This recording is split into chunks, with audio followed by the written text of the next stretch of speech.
To be smart. Roland Martin's doing this every day. Oh, no punches! Thank you, Roland Martin, for always giving voice to the issues. Look for Roland Martin in the whirlwind, to quote Marcus Garvey again. The video looks phenomenal, so I'm really excited to see it on my big screen. Support this man, Black Media. He makes sure that our stories are told. See, this difference between Black Star Network and Black-owned media and something like CNN. I got to defer to the brilliance of Dr. Carr and to the brilliance of the Black Star Network. I am rolling with Roland all the way. Honored to be on a show that you own. A black man owns the show. Folks, Black Star Network is here. I'm real revolutionary right now. Roland was amazing on there. Stay black. I love y'all. I can't commend you enough about this platform that you've created for us to be able to share who we are, what we're doing in the world, and the impact that we're having. Let's be smart. Bring your eyeballs home. You can't be Black-owned media and be scared. You dig?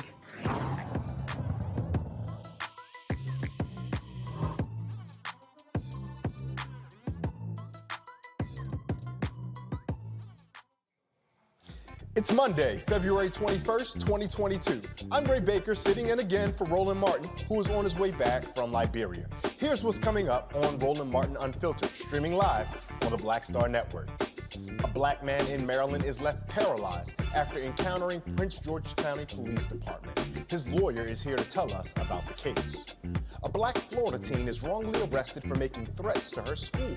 A bully created a fake profile, and it took investigators almost 2 weeks to find out the girl they had in custody was being framed.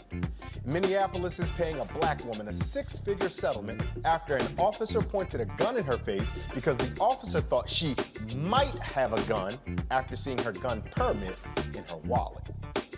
And the fate of 3 white men who killed Ahmaud Arbery is in the hands of a federal jury in their hate crime trial. We'll have more. We could know who President Joe Biden is nominating for the Supreme Court this week. We'll discuss how some GOP members say Biden's promise to select a black woman is racial discrimination. And an organization is trying to make it easy for ex-convicts to re-enter society. We'll talk about the Returning Citizens Stimulus Program. In our Fit, Live, Win segment, we'll learn about a coalition trying to eradicate breast cancer in the black community. Plus, Brian Flores, you remember him? Well, he has a new job. It's time to bring the funk right here on Roland Martin Unfiltered, streaming live on the Black Star Network. Let's go. He's got it. Whatever the miss, he's on it. Whatever it is, he's got the scoop, the fact, the find.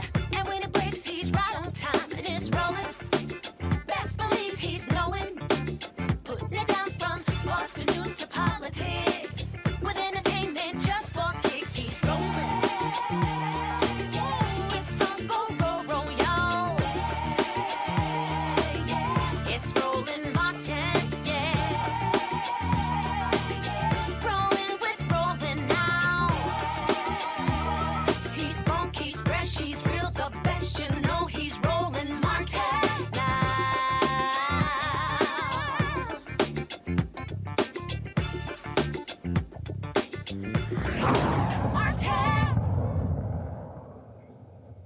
The family of a black man who was beaten and paralyzed by some Maryland police officers is filing a federal civil rights lawsuit. But I'm also DeMonte Ward Blake was left paralyzed from the waist down and suffered a broken nose after the police dragged him to the ground and he landed on his neck during a traffic stop in 2019. Blake's family says there needs to be policy changes in Prince George's County Police Department after consistent reports of excessive force by officers. Renee Ward, DeMonte's mother, believes officers need to be held accountable for their actions. Had his knee, that police had his knee in my son's neck. My son was already paralyzed, swinging like a rag doll. And they walked around trying to cover up their names and badges and stuff. But like she said, they always want to say the bad things. Oh, they smell like weed. Or they did this and that. That's not an issue. People are still human at the end of the day. Amen.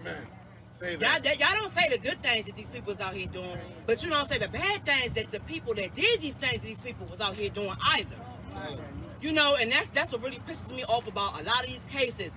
Oh, they was on the corner doing this. It don't matter. They're human. If they went out there shooting up, bang, bang, robbing people, stealing and killing, so what if they did what they did? But they still was not bothering nobody at the time when the people that destroyed these people's lives and these family lives did this. One of the officers involved, Bryant Strong, was charged with second-degree assault, misconduct in office, and reckless endangerment from the incident. Malcolm P. Ruff, the Blake family attorney, now joins me from Baltimore. Malcolm Ruff, thank you so much for joining us here again on Roland Martin Unfiltered. Thank you, Brother Ray. Again, it's a great honor to be back with you guys. I appreciate you all allowing us to highlight this very important case. I do have to say the photograph that I just saw, I know for certain is not Officer Strong. He is a white officer of the Prince George's County Police Department.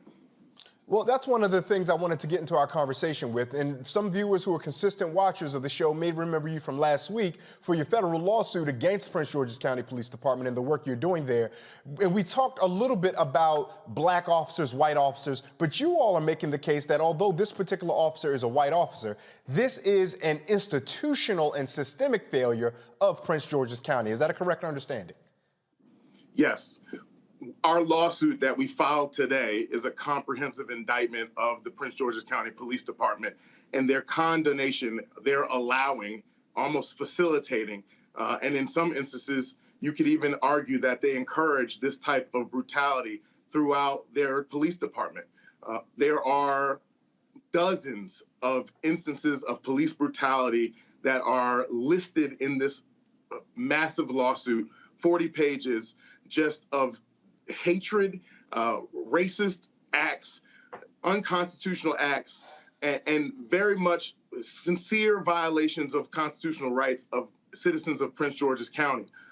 This lawsuit is going to hold this municipality accountable for what happened to DeMonte, because that condemnation, they're facilitating excessive force throughout the department in a widespread manner, is what led to DeMonte's demise. It's what led to him being maimed. It's what led to his spinal cord being flattened and him being declared a permanent, nearly complete quadriplegic for the rest of his life. He lived for 653 more days in what we would describe as living hell. And that's why justice needs to be brought in Prince George's County to his family and to the community. One of the things I'm curious about, Mr. Ruff, is this idea of lawsuit against the Prince George's County Police Department and the municipality of Prince George's County. But I'm also looking at your lawsuit and seeing that you're naming Bryant Strong individually. Do you think the individual component will be a more useful deterrent for law enforcement officers who violate? Because I presume otherwise it's just the municipality or the department on the hook, and that individual officer, if they're not facing any criminal charges, don't hold any liability.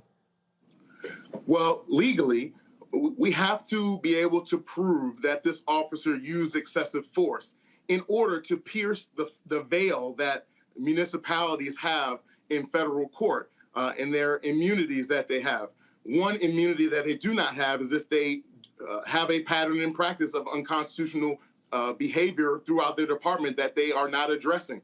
And so in order for us to pierce that veil towards direct liability of Prince George's County, it's going to be necessary for us to prove that this officer committed an act of excessive force, meaning an unreasonable use of force under the Fourth Amendment. And so it is absolutely necessary for us to sue this officer directly. I do believe it does have deterrent effect, because the allegations in this complaint are damning. We allege that this officer intentionally slammed DeMonte on his face so hard that he broke his C4 neck bone in half. Those are the types of words that I would never want to be on the record of my life. And certainly there will be a warning to anybody who's potentially thinking about hiring this gentleman, who's been charged with criminal charges for what happens to DeMonte. This absolutely is necessary to hold both the municipality and the officer accountable for what they've done to this family. Mr. Ruff, I'm anticipating what a defense attorney in this case would say, or what they may even try to argue. And it seems as though the outcome would be heartbreaking for everybody when you begin to talk about spinal damage and whatnot. But to prove intent or maliciousness, to prove a violation of one's civil rights, that seems to be at least a step too far. And I can anticipate how defense attorneys may come and say that was never the intention, despite that being the outcome. And that often tends to be one of the places where we who see things on video and it looks so obvious to us find that our understanding differs from the justice system. How do you all anticipate being able to overcome that? Well, we really are talking about two different courts, right? We're talking about the criminal case and the civil case. In the criminal case, the state's attorney's office in Prince George's County is going to be faced with the hurdle of proving that this officer did intentionally injure DeMonte. However, the devastating nature of his injuries are overwhelming, and there is no accident about the nature of his injuries. And I think that the state's attorney's office will be able to prevail based on expert testimony, based on the eyewitness testimony that will come out in this case. And then when we go over to the civil case, we're talking about a different standard. We're talking about an objective standard that is not viewed in 20/20 hindsight, but how would an objectively reasonable officer handle this situation based on the totality of the circumstances? So if we look at the facts of what happened to DeMonte, he was handcuffed behind his back and being searched up against a squad car when he was slammed to the ground. There was nothing about those circumstances that made DeMonte an immediate threat to anyone. So the use of force, taking him to the ground in the manner that he was taken, while he had no ability to protect himself or to catch his fall or to stop himself from having a catastrophic injury and being made an invalid for the rest of his life, there's nothing reasonable about that. And I believe a jury will absolutely be able to see through any potential defense that the county may try to assert or the officer may try to assert. This was unreasonable, point blank, period. And it's every black mother's worst nightmare. Now, Mr. Ruff, you hit a word that all of our listeners here have wrestled with so often, which is objectionably reasonable. Because the things that feel objectionably reasonable to us, often, as we find both in criminal or in civil court of laws, aren't always objectionably reasonable. So what type of framework, and forgive me if I'm asking for your game plan as an attorney, but what type of framework would you approach to make something that seems demonstrably and objectively reasonable, perhaps to myself and the panel that'll join us in a second, make it seem so reasonable to judges and or juries? Well, that type of evidence really will be left up to very, very qualified experts in police use of force, police conduct, and police administration. There is an expert, Michael Graham, who has weighed in on Prince George's County and the way they operate, their administrative policies, and how they are not followed. And that's how the group of officers who came on your show, I believe 2 years ago from Prince George's County, were able to prevail upon the county in their case. In this type of case, we would use a use of force expert to show what training these officers would have received and what their training would have dictated in this type of situation. And I believe that we will be able to show evidence from a very qualified expert that there were no set of circumstances where his training, Officer Strong's training, said to throw this young man on his face like an animal in the street. And honestly, I think it's high time that the objectionably reasonable standard shifts.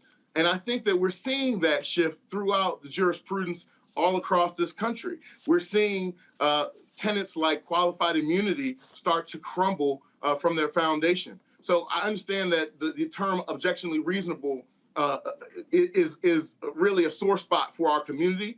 But I think that with the actions that we take in the advocacy community, in the legislature, in the courtroom, that innocuous term is shifting into the favor of justice. I'm going to go to my panel in just 1 second, but before that, one last question, as briefly as you can answer this, Mr. Ruff. What is the relationship between a civil case and a criminal case? Does one have to proceed before the other? Is there evidence or information that may be presented in one that can be used in the other? What is the relationship in that situation? Well, I can't say exactly what will happen in this case, but I can tell you that it is commonplace for the federal district courts, which is where we filed this lawsuit, and the judges on those benches to oftentimes put the civil case on hold in order for the criminal case to resolve, because there doesn't want to be the courts don't want to allow any prejudice to occur to the defendant in the civil case. So if there's a pending criminal case while a civil case is going on, that could potentially create certain prejudice in the public sphere for a potential defendant.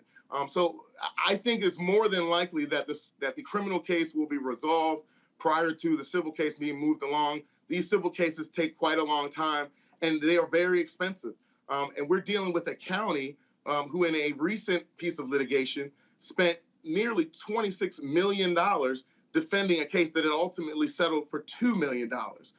We're hoping that the county will be much more judicious with the resources of the county in attempting to resolve this case in a manner that shows its humanitarianism, but also shows what real justice is. This seems like a place where even those who may be fiscal conservatives would want to see better behavior from the police because it's costing our local jurisdictions so much money. Let me go to our panel and bring them in, see if they have any questions for you, Mr. Ruff. Joining us is Dr. Julianne Malveaux, Dean of College of Ethnic Studies at California State University of Los Angeles. Also, we're joined by Dr. Omokongo Dibanga. He's a professorial lecturer in the School of International Services at American University, and our good friend, Reverend Jeff Carr, founder of the Infinity Fellowship. Good evening and welcome to all of our Monday night friends. Dr. Malveaux, I'll start with you. You've heard what we just got from Mr. Ruff in this case in Prince George's County. And Dr. Malveaux, I know you've spent so much time in D.C., so you're familiar with Prince George's County. When you hear about this, Dr. Malveaux, first I'm curious about what you think about something like this happening in Prince George's County, and then I'll turn the floor over to you to offer a question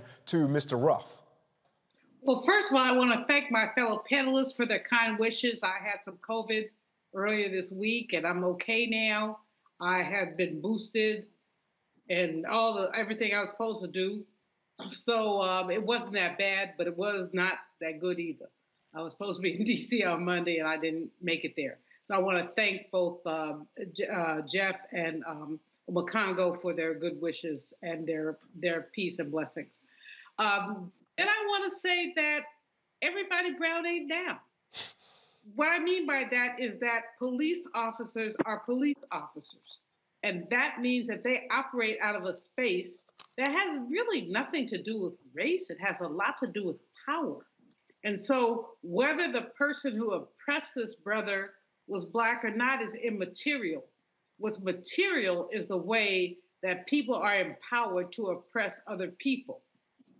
And we know that all too often that oppression comes on Black folks. So I would ask, Brother Attorney, and I'm grateful for your presence in this case, I would ask you to assess how much community pressure can make a difference here, or is this something that's going to be internal? Thank you, Dr. Malveaux. That's a great question, and it highlights what happened at our press conference this morning. We announced the filing of this lawsuit in front of the county administration building this morning, and we were joined by 7 or 8 different community advocacy groups, especially the mothers of sons who have been killed in Prince George's County. If you see the image that's playing right now, these folks are not family members. These folks are community members. We had speakers today from Community Justice co-founder Kima Hutchinson-Harris. We had Nia 2X from the Greater DC chapter of, the National Action Network. We also had Nikki Owens, who's the cousin of William Green, who we represented and settled a historic lawsuit with the county, who is the founder of the William Green Foundation. And they all spoke about how this community will stay with this family, just like they have rallied around numerous other, like I said, dozens of other victims of police brutality. So it will be absolutely important to prevail upon the leaders of this county to make sure that they hear the voices of the community. And what they want is justice. They shouted it loud and clear this morning, and that's what we're going after.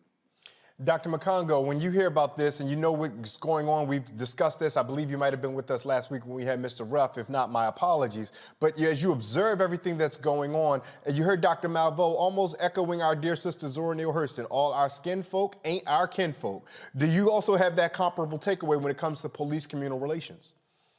Oh, most definitely. I mean, and first of all, Dr. Malveaux, so great to see you for sure. Great to have you back. And I wasn't on when you talked about this last week, but when you see what's going on, I live in D.C. and I'm a business owner in Prince George's County. So these stories are all too familiar to me, and it's just very scary. And so when we talk about, this pattern, it really doesn't matter. It comes down to this power that Dr. Malveaux was talking about and this idea. And I was wondering, Mr. Ruff, when we were watching the video, who was that? The guy with the picture of somebody else saying, "We miss you." I'm like, didn't DeMonte survive? But you're sitting here talking about these are other families that are dealing with the same thing every single day. And so absolutely, it doesn't matter if you're Black cop, white cop, the responses that we deal with in our community, especially when officers don't know our community, is the same. So Mr. Ruff, my question for you, I want to take it to President Biden. You see that we failed to get the George Floyd policing reform bill in place, and he has yet to issue his executive orders. I'm wondering what types of things do you wish he would put in place when he issues his executive order that will make it easy for you to do your job as it relates to tracking the patterns of these police and making sure that the punishments that needed to be doled out are all about justice and accountability? So I'll talk about two things that I think would create so much more transparency. We deal with locally in Maryland, the Maryland Public Information Act, but there's also obviously the FOIA Act, which allows for citizens and lawyers alike to request public records of any federal agency. Those requests are largely ignored, delayed, and curtailed to a degree that is almost criminal. I can think of at least 2 FOIA requests right now that I've had pending for months and months and months now, and there is very little to no recourse in attempting to compel that information to be handed over. So I would ask President Biden to lift the obstacles and the hurdles of getting public information and allowing us to take back the curtain and see how the sausage is made. That's the only way that our communities will ever trust the police. And then another piece of legislation that was offered in Maryland last year, I talked about the Law Enforcement Officers' Bill of Rights being repealed. All types of legislation like that, codified bargaining agreements that are codified into law, should definitely be nixed. But also, there needs to be a duty to intervene compelled upon other officers that sit and idly watch other officers brutalize our citizens and our kinfolk. So I think those are the two pieces that President Biden could think about that would create that much more transparency and that much more safety for people as they're dealing with law enforcement. It's fascinating you say that, Mr. Ruff, about the duty to intervene, because we're going to talk a little bit later in the show about Ahmaud Arbery and his killers. And we found that throughout the United States, there have been a number of Americans, particularly white people, and particularly when they observe black people, who often find themselves and find the motivation to intervene in those instances. But to your point, Mr. Ruff, our law enforcement officers who may see something that goes beyond the pale, they are reticent to intervene. Reverend Carr, I want to bring you in on this conversation. And I'm curious, Reverend Carr, about the local organizing work that you have done. Because one of the things that Dr. Dibanga asked about was federally, what could we do? And I thought that was valuable to the conversation, but I'm interested in also looking at what we do locally. And so what are the ways, first, obviously I'm asking you this, and then once you've answered, please feel free to offer Mr. Ruff your question, but what are the ways that local activists help drive police to behave in better ways? And then feel free to, as I said, ask Mr. Ruff whatever question you might have. Sure. First, thanks to everybody. It's good to see everybody here. Good to see you, Ray and Dr. Omekongo. And of course, Dr. Julianne, we're never the same without you, but it's great to see you here. You're lighting up the screen as usual, and we're glad that Radiant Health has visited you and it's manifest. Brother Ruff, it's great to hear that you are on the case here. If I have to deal with a battle between Officer Strong and Attorney Ruff, I'm going Ruff, because I do speak that you're going to have a victory in this. When we talk about what's on the ground, yes, sir, we're speaking it in advance. We speak things into existence, and then we back it up with action, right? So when we think about locally here in Nashville, 2018, 2019, there was a movement to have community oversight.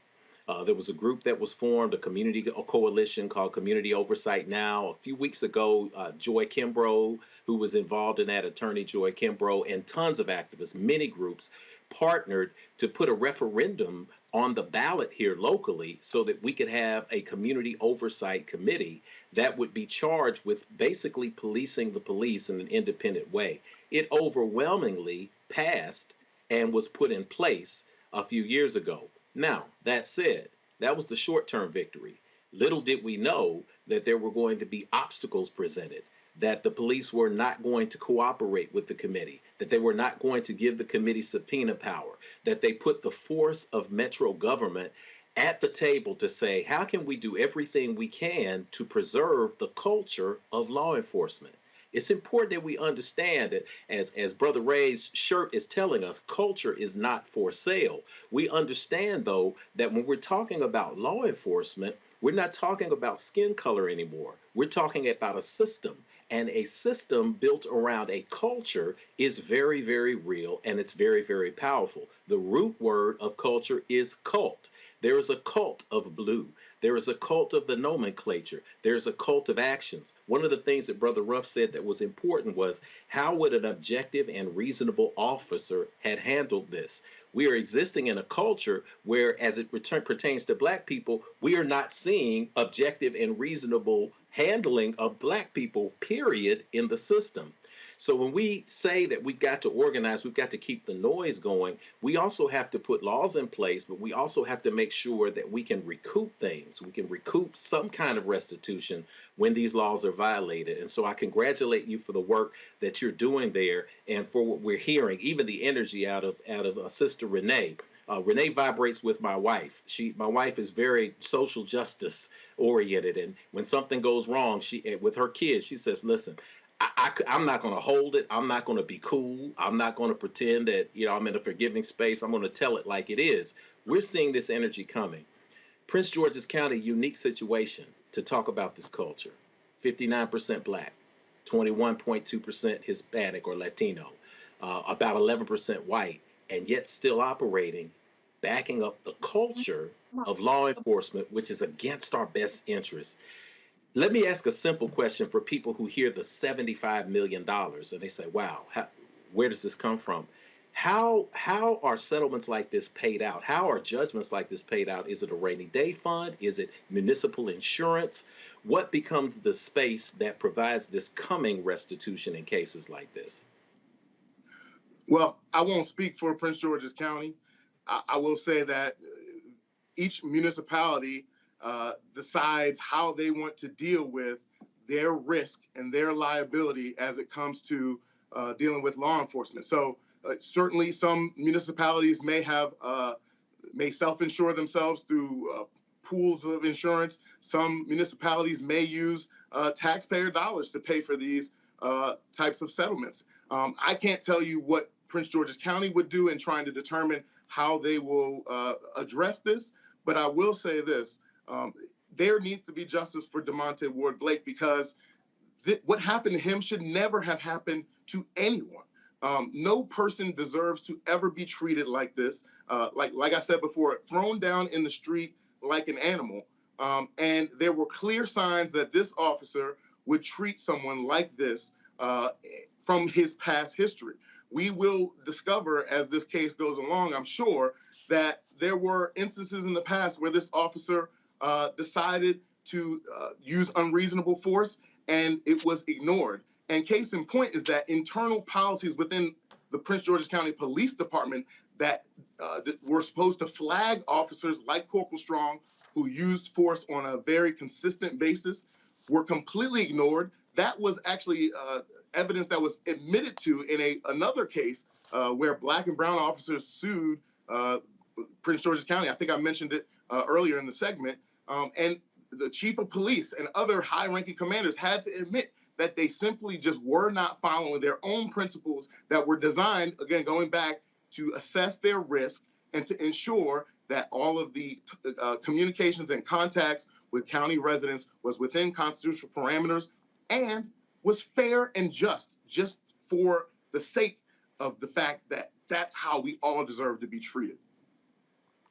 Indeed. Mr. Ruff, we are so grateful for the work that you're doing on this, and we hope that you will stay in touch with us, both on this particular issue and as we move forward with whatever upcoming developments may be, and our lips to God's ears. But in the event another one of our people are victimized, that you and the firm that you're with are on the front lines doing that good work. Let folks know how they can find and follow you if they're looking to find or follow any of the work that you or your firm are doing or want to keep abreast about the resolution of this particular case.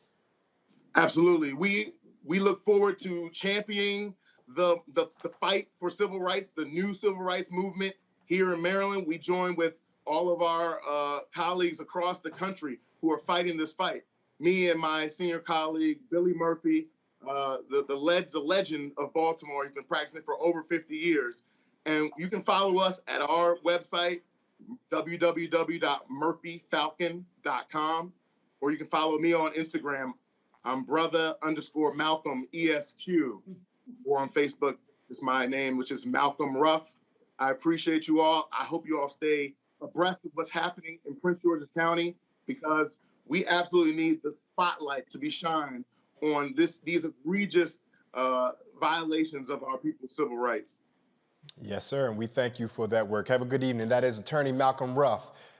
Now, we're going to talk about another story that's going to keep some of our interest, and we're curious about what's going on here, so let me tell you about that. The family of a Black Florida teen who was bullied for months, falsely accused of threatening her school, and wrongly detained for 11 days in a juvenile detention center is filing a lawsuit against the charter school and a social media company. One of Nia Wim's former classmates at Renaissance Charter School created a fake profile impersonating her, threatening to bomb the school and kill others. A teacher reported the threat to the police, and Wims was arrested. Wims denied making threats, and her family gave police her iPad as proof. Now, after nearly 2 weeks, Pembroke Pines police investigators realized that the IP addresses did not match Wims.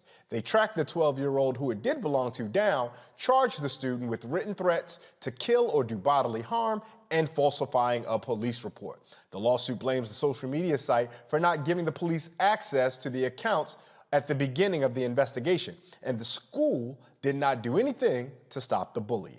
Now, the school responded by saying this: "Our highest priority remains the safety and security of our students. We always have and always will take all appropriate actions to ensure our students and staff are safe. We are not at liberty to discuss any private student issues, and we do not comment on pending litigation."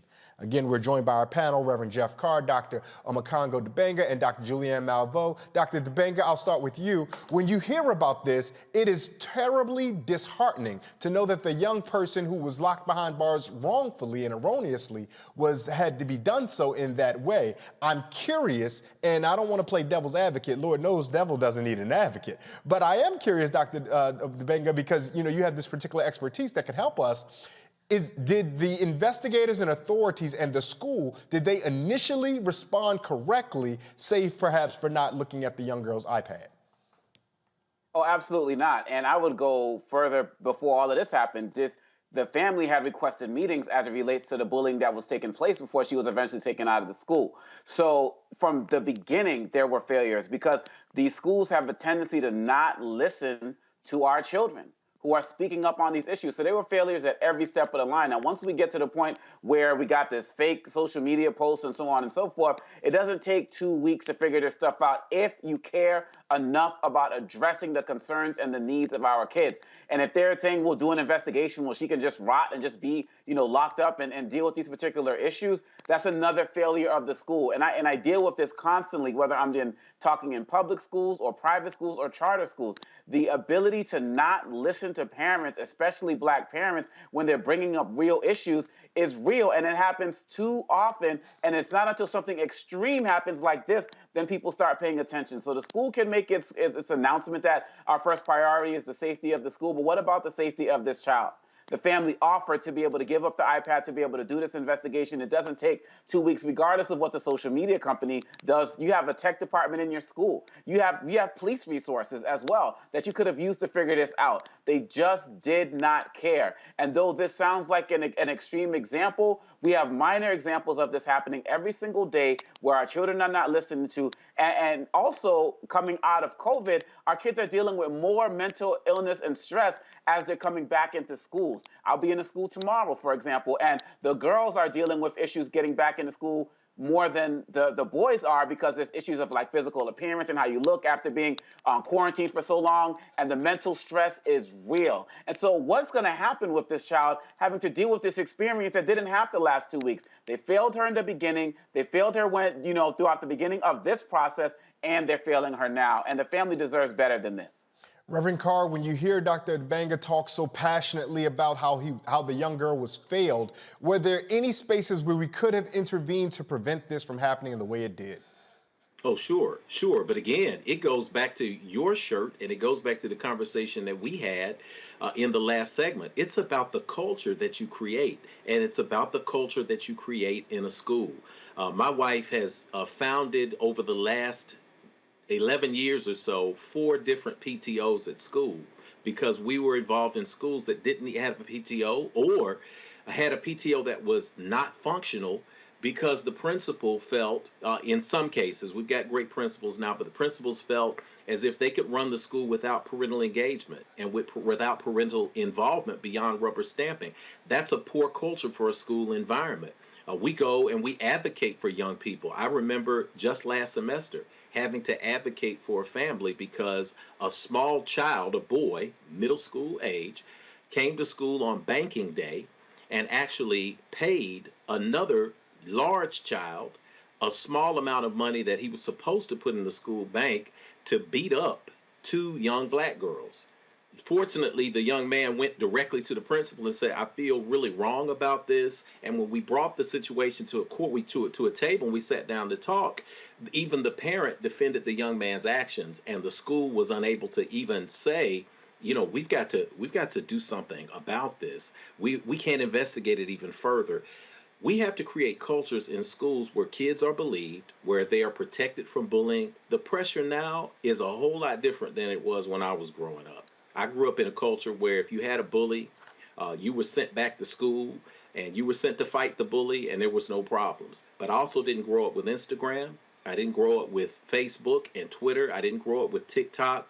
When you watch your children deal with the pressures that they're dealing with on these social media platforms, you recognize we are living in a new era.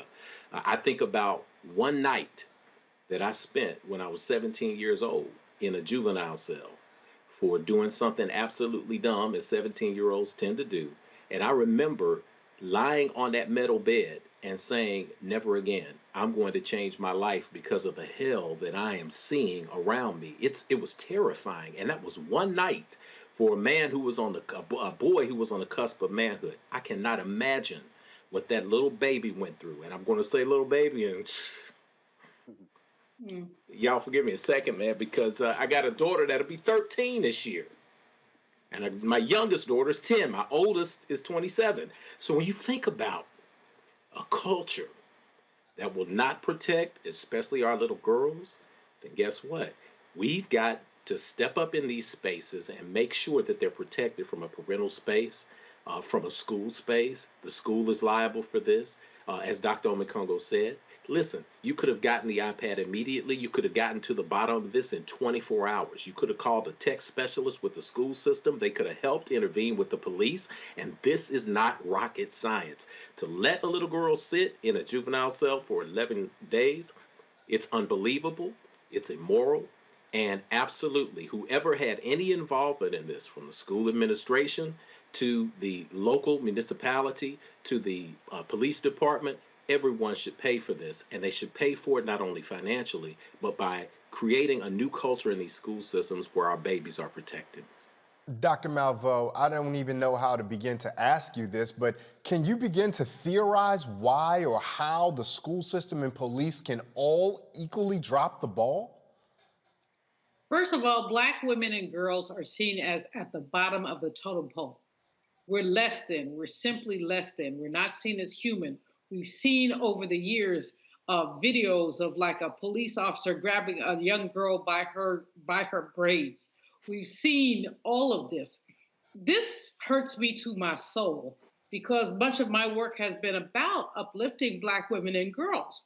And when you see 11 days, as Reverend Carr has said, I mean, I was a horrible child. They used to just send me to juvenile to try to straighten me out.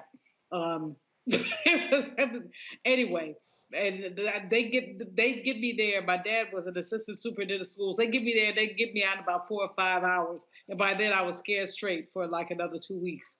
So I can't imagine a child being put in juvenile for 11 days away from her parents. But Black women, you know, Ray, we're seeing the vitriol against Black women from the bottom to the top. We see it at the top with this crap that this Georgetown professor says a lesser Black woman is going to be considered for the Supreme Court. Give me a you-know-what break.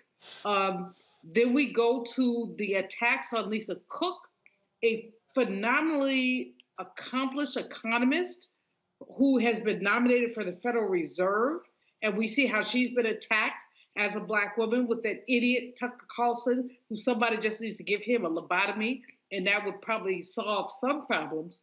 When he says that, she's not qualified to teach principle of economics at community college, bull, bull duty. I mean, and so it trickles all the way down. And we do understand, and let me make it clear, the first sexual harassment case that was brought to the United States Supreme Court was brought by a sister named Michelle Vinson. And the case was Vinson versus Meritor.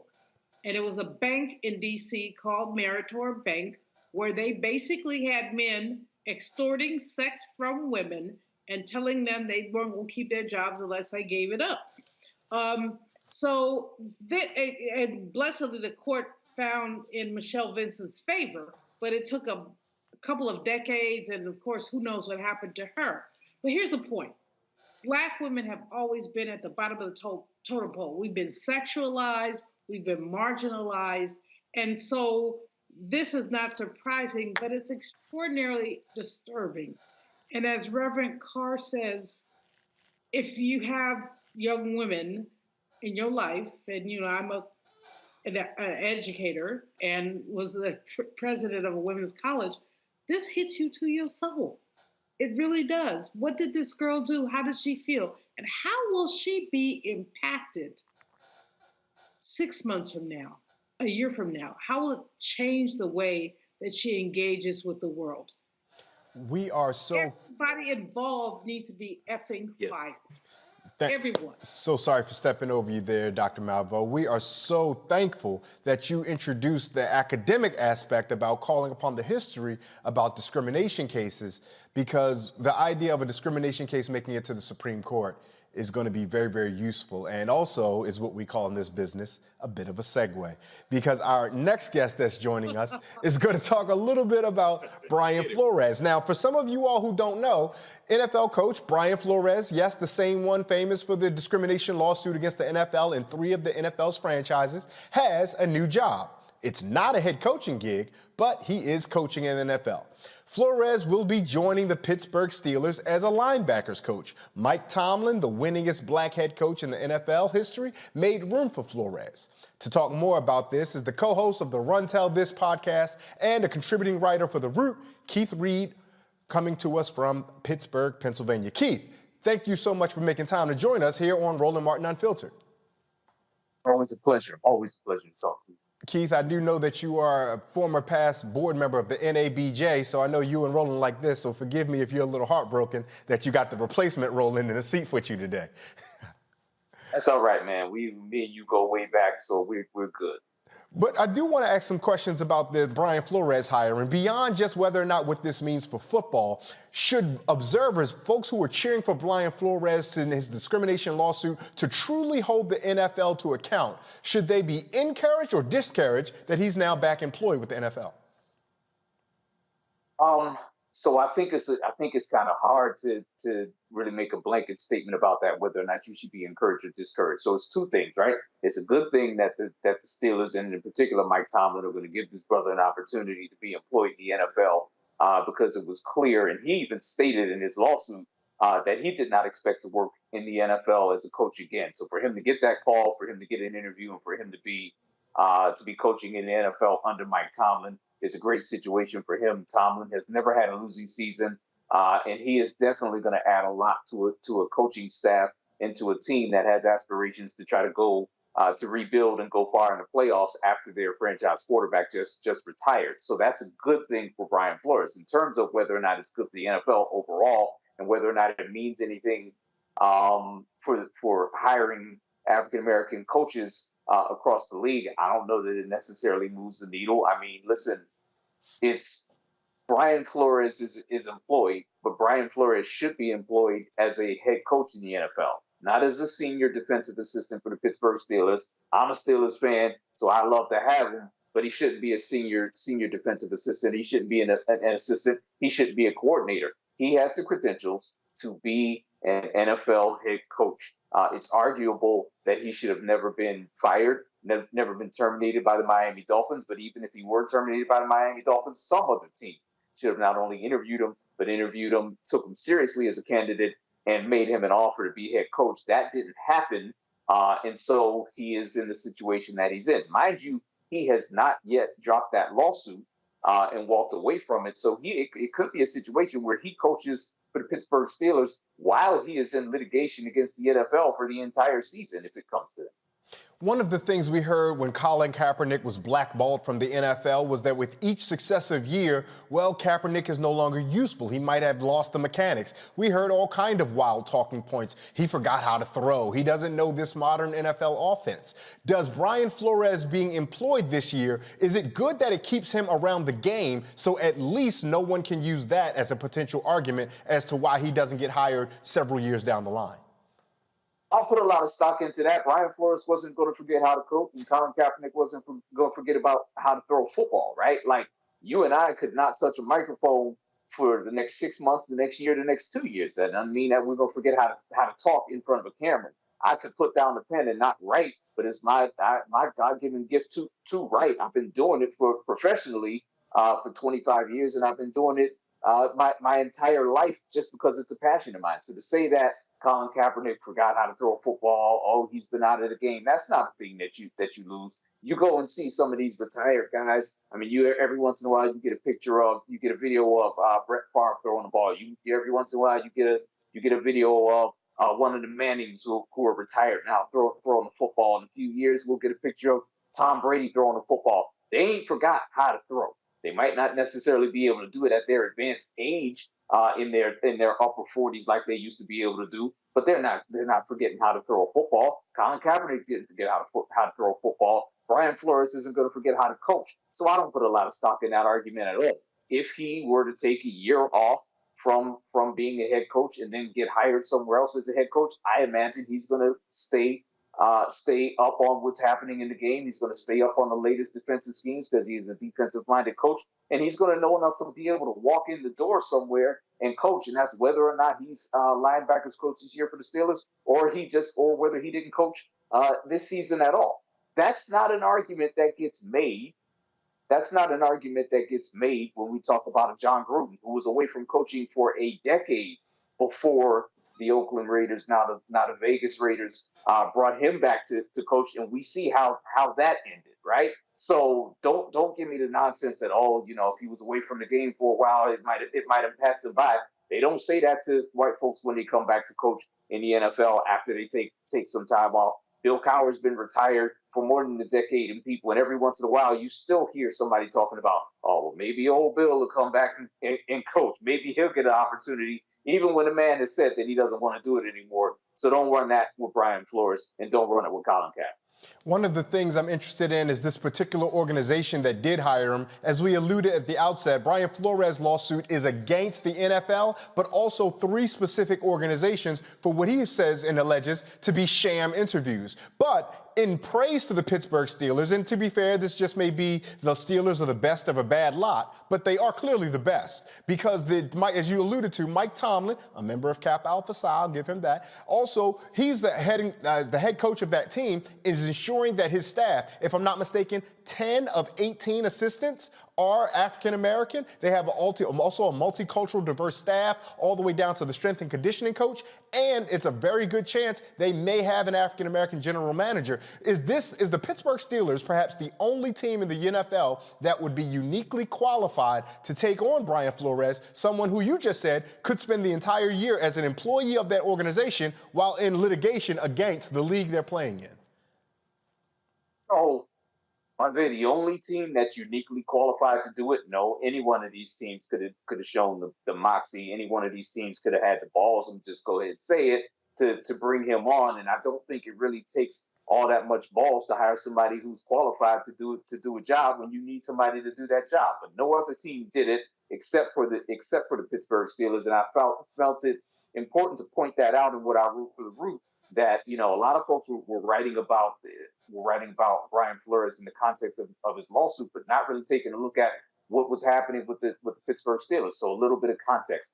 the Steelers have a history. And again, I am not trying to hold the Steelers out as a franchise. If you don't like the NFL, if you believe the NFL is inherently racist, I'm not trying to disavow you of that. But I will say that there is one franchise in the league that does have a long history of being pioneers on race or on moving the ball forward, so to speak, on race. And that is the Pittsburgh Steelers. The league's Rooney Rule, which has come in for criticism rightfully, but the establishment of the rule in and of itself was named because the former chairman of the organization, Dan Rooney, put that rule forward. Dan Rooney was a Republican his entire life until he supported Barack Obama for the office of president, and then served under Barack Obama as the United States ambassador to Ireland. This is a team that pioneered going after players in the 1970s, in particular in the 1974 draft.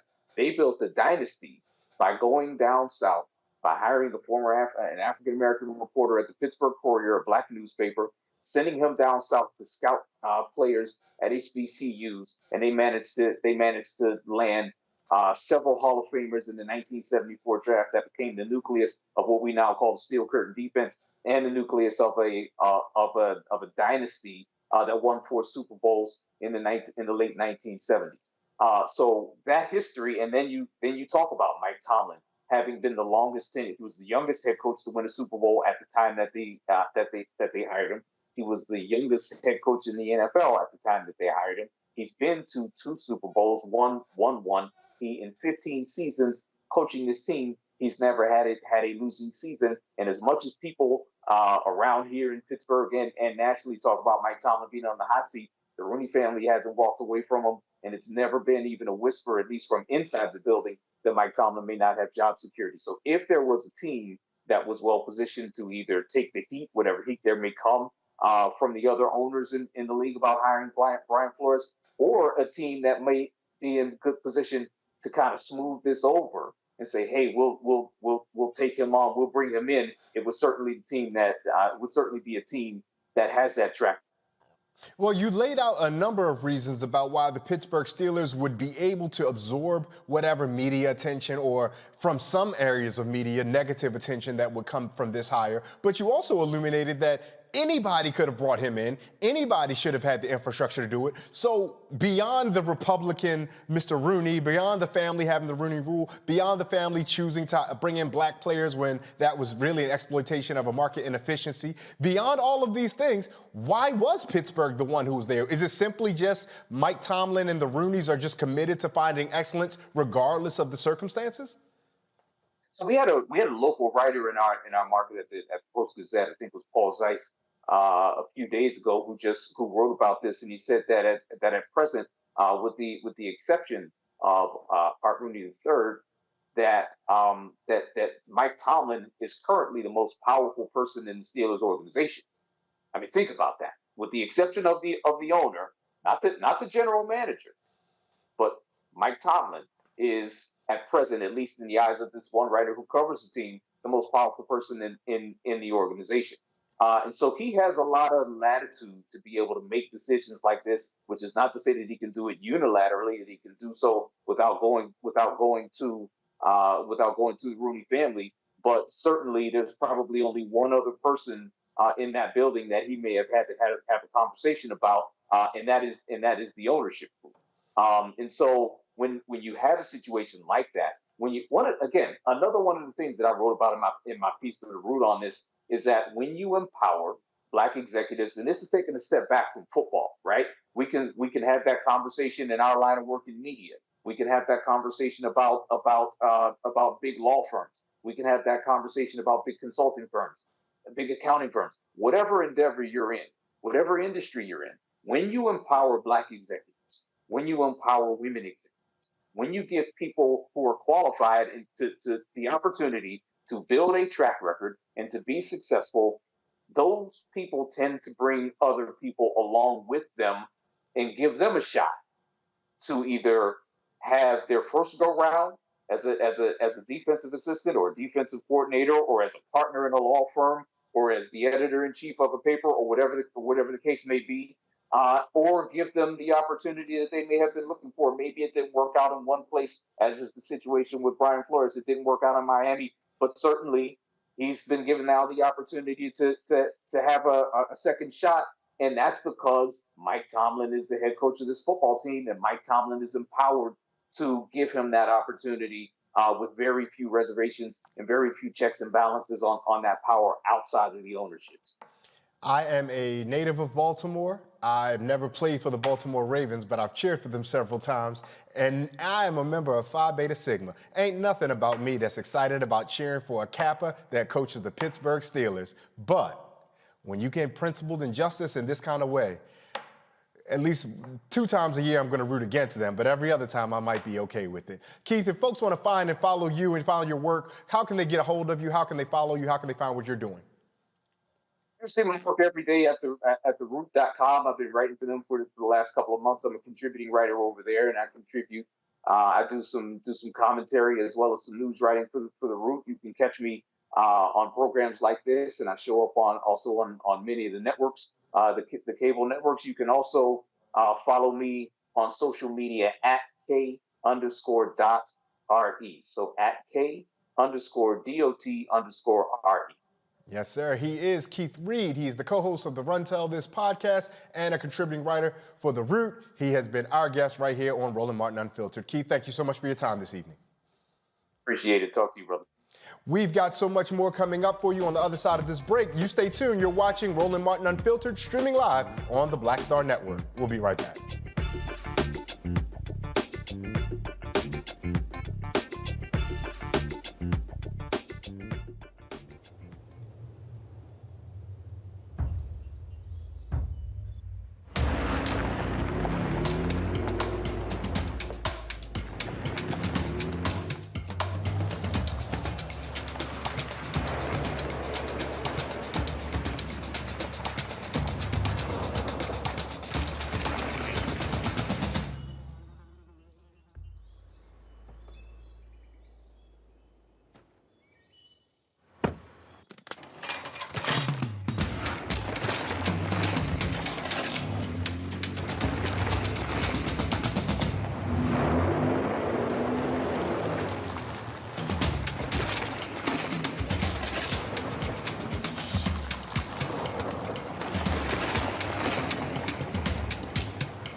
On the next Get Wealthy, make the shift from earner to owner and achieve the level of success that you desire and that you deserve. You have to know your worth. You can't settle for what someone is going to give you. You've got to take ownership and be prepared to make some smart money moves. Oh my goodness, it's such a good feeling to achieve the goal that I set. If charity can do it, you can too. So watch Get Wealthy on the Black Star Network.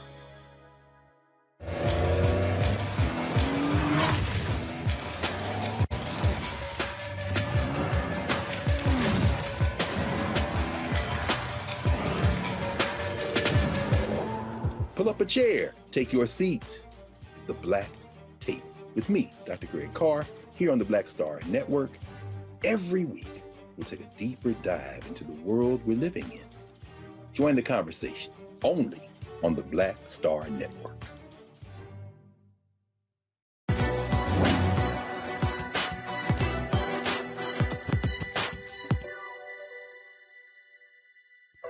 I'm a fighter.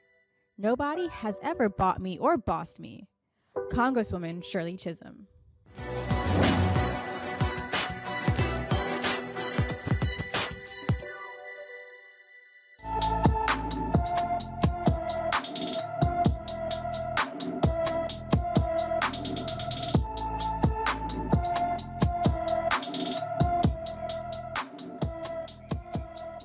Grayson Shear has been missing from Baltimore, Maryland since January 18th, 2022. The 14-year-old is 5 feet 7 inches tall, weighs 127 pounds, with black hair and brown eyes. Grayson has a tattoo of the name Aquashana near his eyebrow, he may need medical attention.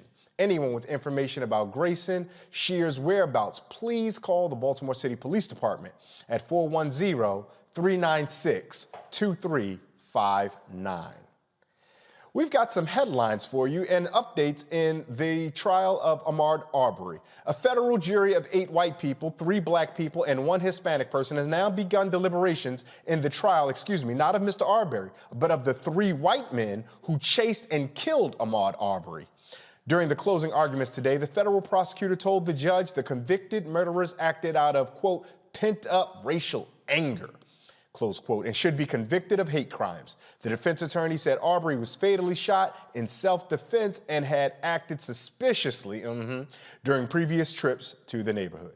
Arbery was chased by 3 white men for about 5 minutes on February 23, 2020, through a South Georgia subdivision. Also, one of the 3 former Minneapolis officers on trial for violating George Floyd's rights told the jury at one point Floyd didn't look right. Thomas Lane testified he thought Floyd was doing okay while handcuffed, face down on the street with Officer Derek Chauvin's knee pressed to his neck until paramedics arrived and turned Floyd over. That was the first time Lane got a look at Floyd after the struggle. Before that, as he held Floyd's legs, he thought he saw Floyd's chest rise and fall. Lane told the jury he believed Floyd still had blood pressure based on the appearance of veins in his arms. And also, last month, President Joe Biden said he would be announcing his nominee to replace retiring Associate Supreme Court Justice Stephen Breyer by the end of this month, which means we could know his pick this week. Now, Biden has not shied away from his promise to put forward a black woman for the post, but Texas Senator Ted Cruz says Biden's promise is, get this, racial discrimination. Friday, it still plans to make an announcement on a nominee by the end of this month, which means, based on the calendar, that could be in a matter of days. The president is on record saying he's committed to putting forward an African-American woman. Yet you have firmly disagreed with this idea. At one point, you called it offensive. Another point, you called it insulting. Does that make you an automatic no on the nominee? Well, listen, Democrats today believe in racial discrimination. They're committed to it as a political proposition. I think it is wrong to stand up and say, we're going to discriminate. This administration is going to discriminate. What the president said is that only African-American women are eligible for this slot, that 94% of Americans are ineligible. Merrick Garland, whom Barack Obama nominated to the Supreme Court, Merrick Garland was told, sorry, you're the wrong skin color and wrong gender. You're not eligible to be considered. I think our country has such a troubled history on race. We ought to move past discriminating based on race. The way Biden ought to do it is to say, I'm going to look for the best justice, interview a lot of people, and if he happened to nominate a justice who was an African-American woman, great. But you know what? If Fox News put a posting, we're looking for a new host for Fox News Sunday, and we will only hire an African-American woman or an Hispanic man or a Native American woman, that would be illegal. Nobody else can do what Joe Biden did, and there's a reason for that. Racial discrimination is wrong. Now, that being said, when we have a nominee, I'll consider that nominee on the record, and I'm confident the Senate Judiciary Committee, we will have a vigorous process examining that nominee's record. And what I can tell you right now is we're not going to do what the Democrats did with Brett Kavanaugh. We're not going to go into the gutter. We're not going to engage in personal slime and attacks. We're going to focus on the nominee's record, on substance, and what kind of justice she would make. And that's the constitutional responsibility of the Senate.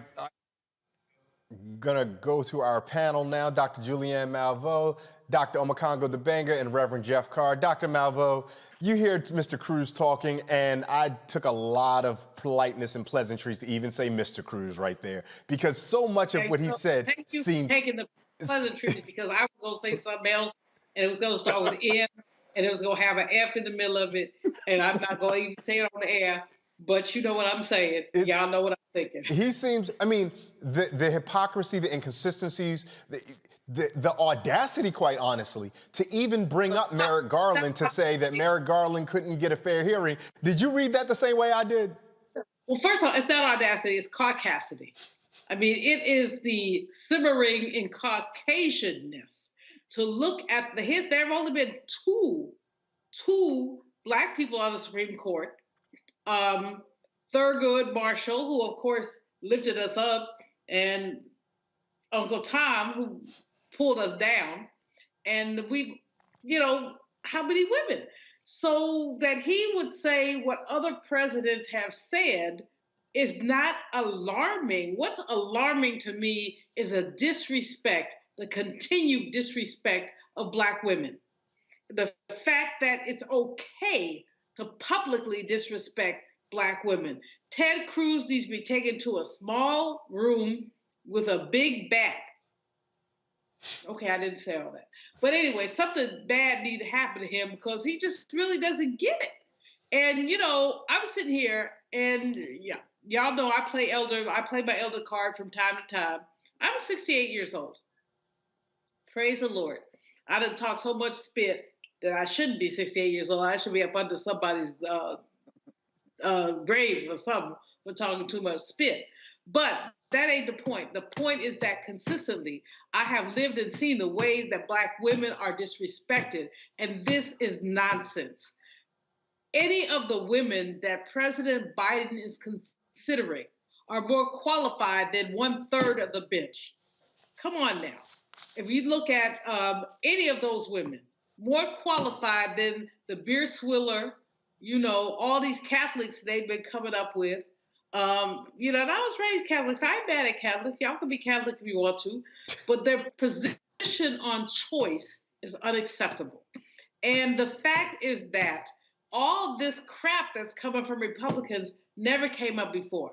They basically shut down Merrick Garland, and then they have fast-tracked these marginally.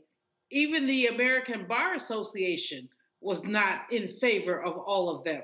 So how do we get these B-, C+, even C- justices with their detractors or their supporters saying Black women are not qualified? Give me a you-know-what break.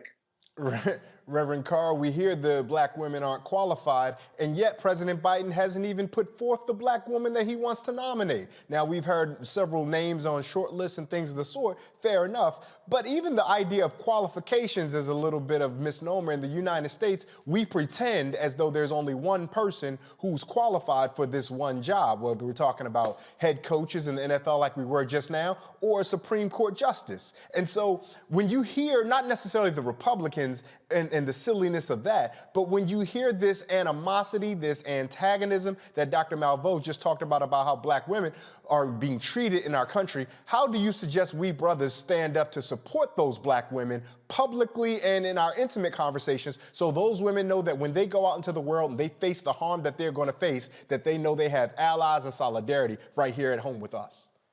Yes, indeed. I think we need to begin to see ourselves in Black women. I mean, one of the things we all have in common is we emerged, many of us, out of the womb of a Black woman. If we want to talk about humanity in general, because as August Wilson said, culture is universal, but the greatest and the quickest path to universality is cultural specificity. So in other words, by me telling my story and being authentic and connecting, then everybody gets to find themselves. And if we use that, we take that and overlay it on human culture, we all historically emerged from some Black woman's womb in Africa. So we're all just various shades of some kind of African going back millennia and millennia. That said, when we see ourselves and we see our connection to Black women in a very powerful way, we naturally stand up and we naturally bust out laughing when we get to see people like Ted Cruz being taken seriously by anybody. My mother had a term. It was a word that she used to use when we were coming up. And she used to see foolishness. And it's a word, it's one word. We thought it was one word, but it was ain't nobody studying. And this word, ain't nobody studying, was a very powerful word. And I want to invoke it now and say, ain't nobody studying Ted Cruz. Ain't nobody studying Fox News. Ain't nobody studying people who get up and commit the most egregious acts of racial discrimination and then attempt to convince somebody with a straight face that somehow nominating somebody, right, exactly, nominating someone, and it's beautiful. It's beautiful because if you study comedy is most funny when you have someone who is being silly and someone who is able to play straight. And if you had seen any show that was brilliant, whether it was In Living Color, whether it was the Carol Burnett Show, whether it's Saturday Night Live in its best years, you always found people who were able to keep and hold the straight face when they were saying something really comedic. I think Ted Cruz is really studying to be a comedian because he can sit there on Fox News and say something so egregiously upside down and insane and say it with a straight face. I think this man has a future in comedy. I wish, I speak that Fox News would say, I'm going to hire a bunch of black people. I wish that Fox News would say, I'm going to get some conscious people on here who are going to align themselves with history and not just make up things and say them over and over again and hope that by saying them over and over again, people are going to actually believe me. No, it doesn't work that way. And the reality is, as Dr. Malvo said, throw a rock, because when we don't hear this when you talk about Clarence Thomas. So we're glad we got diversity on the court. We've got Clarence Thomas. We've got a black male. You see, when we're serving their interests, then we don't hear this. But if there's an outside chance that we will have someone in place that will manifest the things that we expect, freedom, justice, equality, equity, and making sure that the Constitution is followed, then all of a sudden we get sidelined by this red herring of so-called black racism, and we're not paying attention to it. Ain't nobody studying you, Ted Cruz, because you could throw a rock. I wouldn't say throw a rock. You could throw some flowers or something gentle or some tissue, a box of tissue on any court space in the United States of America, and you could hit 5 black women in the courtroom, and all 5 of them will have qualifications exceeding yours. You will have 5 of them whose qualifications are unparalleled. You can pick 2 or 3 of the people whose names have come up. Ketanji Brown Jackson, Leandra Kruger, J. Michelle Childs. Each one of them has credentials that are longer, that are stronger than every nominee that's currently on the court. So we don't play games with you anymore, Ted. I just look at you and I say, man, I turn to the comedy show. We're going to stand up for our sisters. We're going to stand strong. And until we get equity and justice, until we absolutely understand that we're going to balance this thing out and understand no taxation without representation, we're going to continue to stand, and we're not going to study you anymore. Reverend Carr, I like that. The idea of thinking of Ted Cruz as an aspiring comedian now makes me able to watch and listen to a lot more of what he's going to say. Dr. Dabenga, I mean, I know that you approach this seriously, and so maybe we should all take a page out of Reverend Carr's book and look at Ted Cruz as, instead of a sitting United States senator from one of the largest states in the union, look at him just as an aspiring comedian, someone who at his best wishes he could be 1/10 of as talented as Keenan Ivory Wayne. That is so funny. Well, shoot, as long as we're laughing him out of office, Yes, we can that's it. see him as That's comedic as we want, as long as he is being laughed out. I mean, look, this guy, I mean, the audacity to even bring up Merrick Garland. But, you know, he can do that in a country where so many of us have short memories. Because people who don't live this life, who don't talk about this stuff every day, they're going to take that and be like, oh, this happened to Merrick Garland as well, Obama's nominee, because people don't know how to do not even basic research on some of these issues. But the fact of the matter is, you know, the hypocrisy is glaring and obvious. Republicans had nothing to say when Ronald Reagan said that he was going to put a woman on the Supreme Court. They had nothing to say when President Trump said that he was going to put a woman on the Supreme Court with like 28 days to go before the election happened. They had no words. They were all in praise. And when we talk about qualifications, I was listening to the Joe Madison show a couple of days ago, and Representative Al Green was on there. And you know what he said? He said that out of the 115 Supreme Court justices that we have had, 40 of them were not lawyers. And get this, 5 of them did not have an undergraduate degree. Come on. So we had 5 Supreme Court justices with a high school education. Come on now. And you saying, you know, you talking about these women aren't qualified? Seriously? This was what they do. They have nothing better to do than to poke at strong black women and do anything to get them off their game. But I got news for you, Ted Cruz. These sisters who Biden has on tap, they done seen it all. They done heard it all. They done went to sleep hearing it all, woke up hearing it all, and there's nothing you can do to faze them. This is going to happen. And in the case of sisters like Judge Ketanji, we had Manchin and Sinema who had already voted for her confirmation just a few months ago. So this is going to happen. Y'all can do all your talking and yapping, but we are going to see a sister on the Supreme Court. Look, we have our Jewish brothers and sisters who make up 2% of the population, but I believe have had 8 Supreme Court justices over the years, and it's beautiful. There's no complaints. We're looking for the same type of representation with our numbers being in the teens as it relates to proportionality. So I say go for it, Biden, go hard, or don't go at all, and we're going to support these sisters in any way, shape, or form. So Cruz, we laughing, but we're going to be laughing you out of office. We're going to laugh, and we're going to laugh you out of office, and I appreciate that. I appreciate having the academics. Go ahead, Dr. Malveaux, one last word on this. One quick thing. We can't get into the trap of comparing these sisters to each other. Whoever we get, we're going to be happy about. I mean, I think that the right wing is going to try to say this one is better than this one, and Lindsey Graham and that other Tom and the Senate, they have their favorite. No, we want a sister. All the sisters that have been mentioned are qualified. We're not going to get into that trap. That's right. Yes, ma'am. Thank you so much.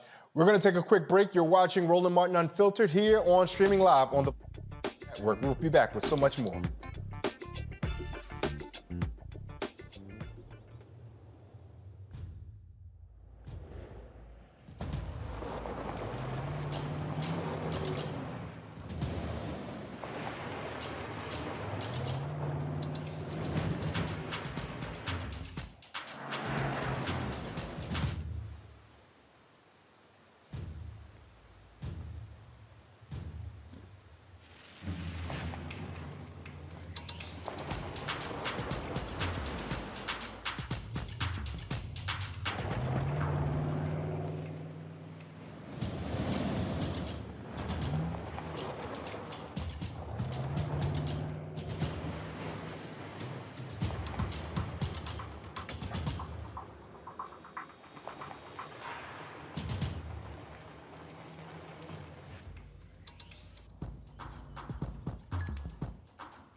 Hi, I'm Dr. Jackie Hood Martin, and I have a question for you. Ever feel as if your life is teetering and the weight and pressure of the world is consistently on your shoulders? Well, let me tell you, living a balanced life isn't easy. Join me each Tuesday on Black Star Network for A Balanced Life with Dr. Jackie. We'll laugh together, cry together, pull ourselves together, and cheer each other on. So join me for new shows each Tuesday on Black Star Network, A Balanced Life with Dr. Jackie.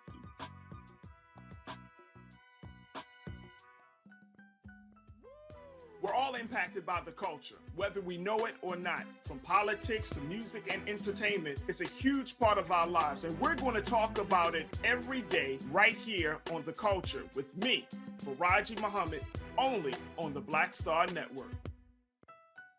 Hi, this is Essence Atkins. Hey, I'm Deion Cole from Blackish. Hey everybody, this is your man Fred Hammond, and you're watching Roland Martin, my man, Unfiltered.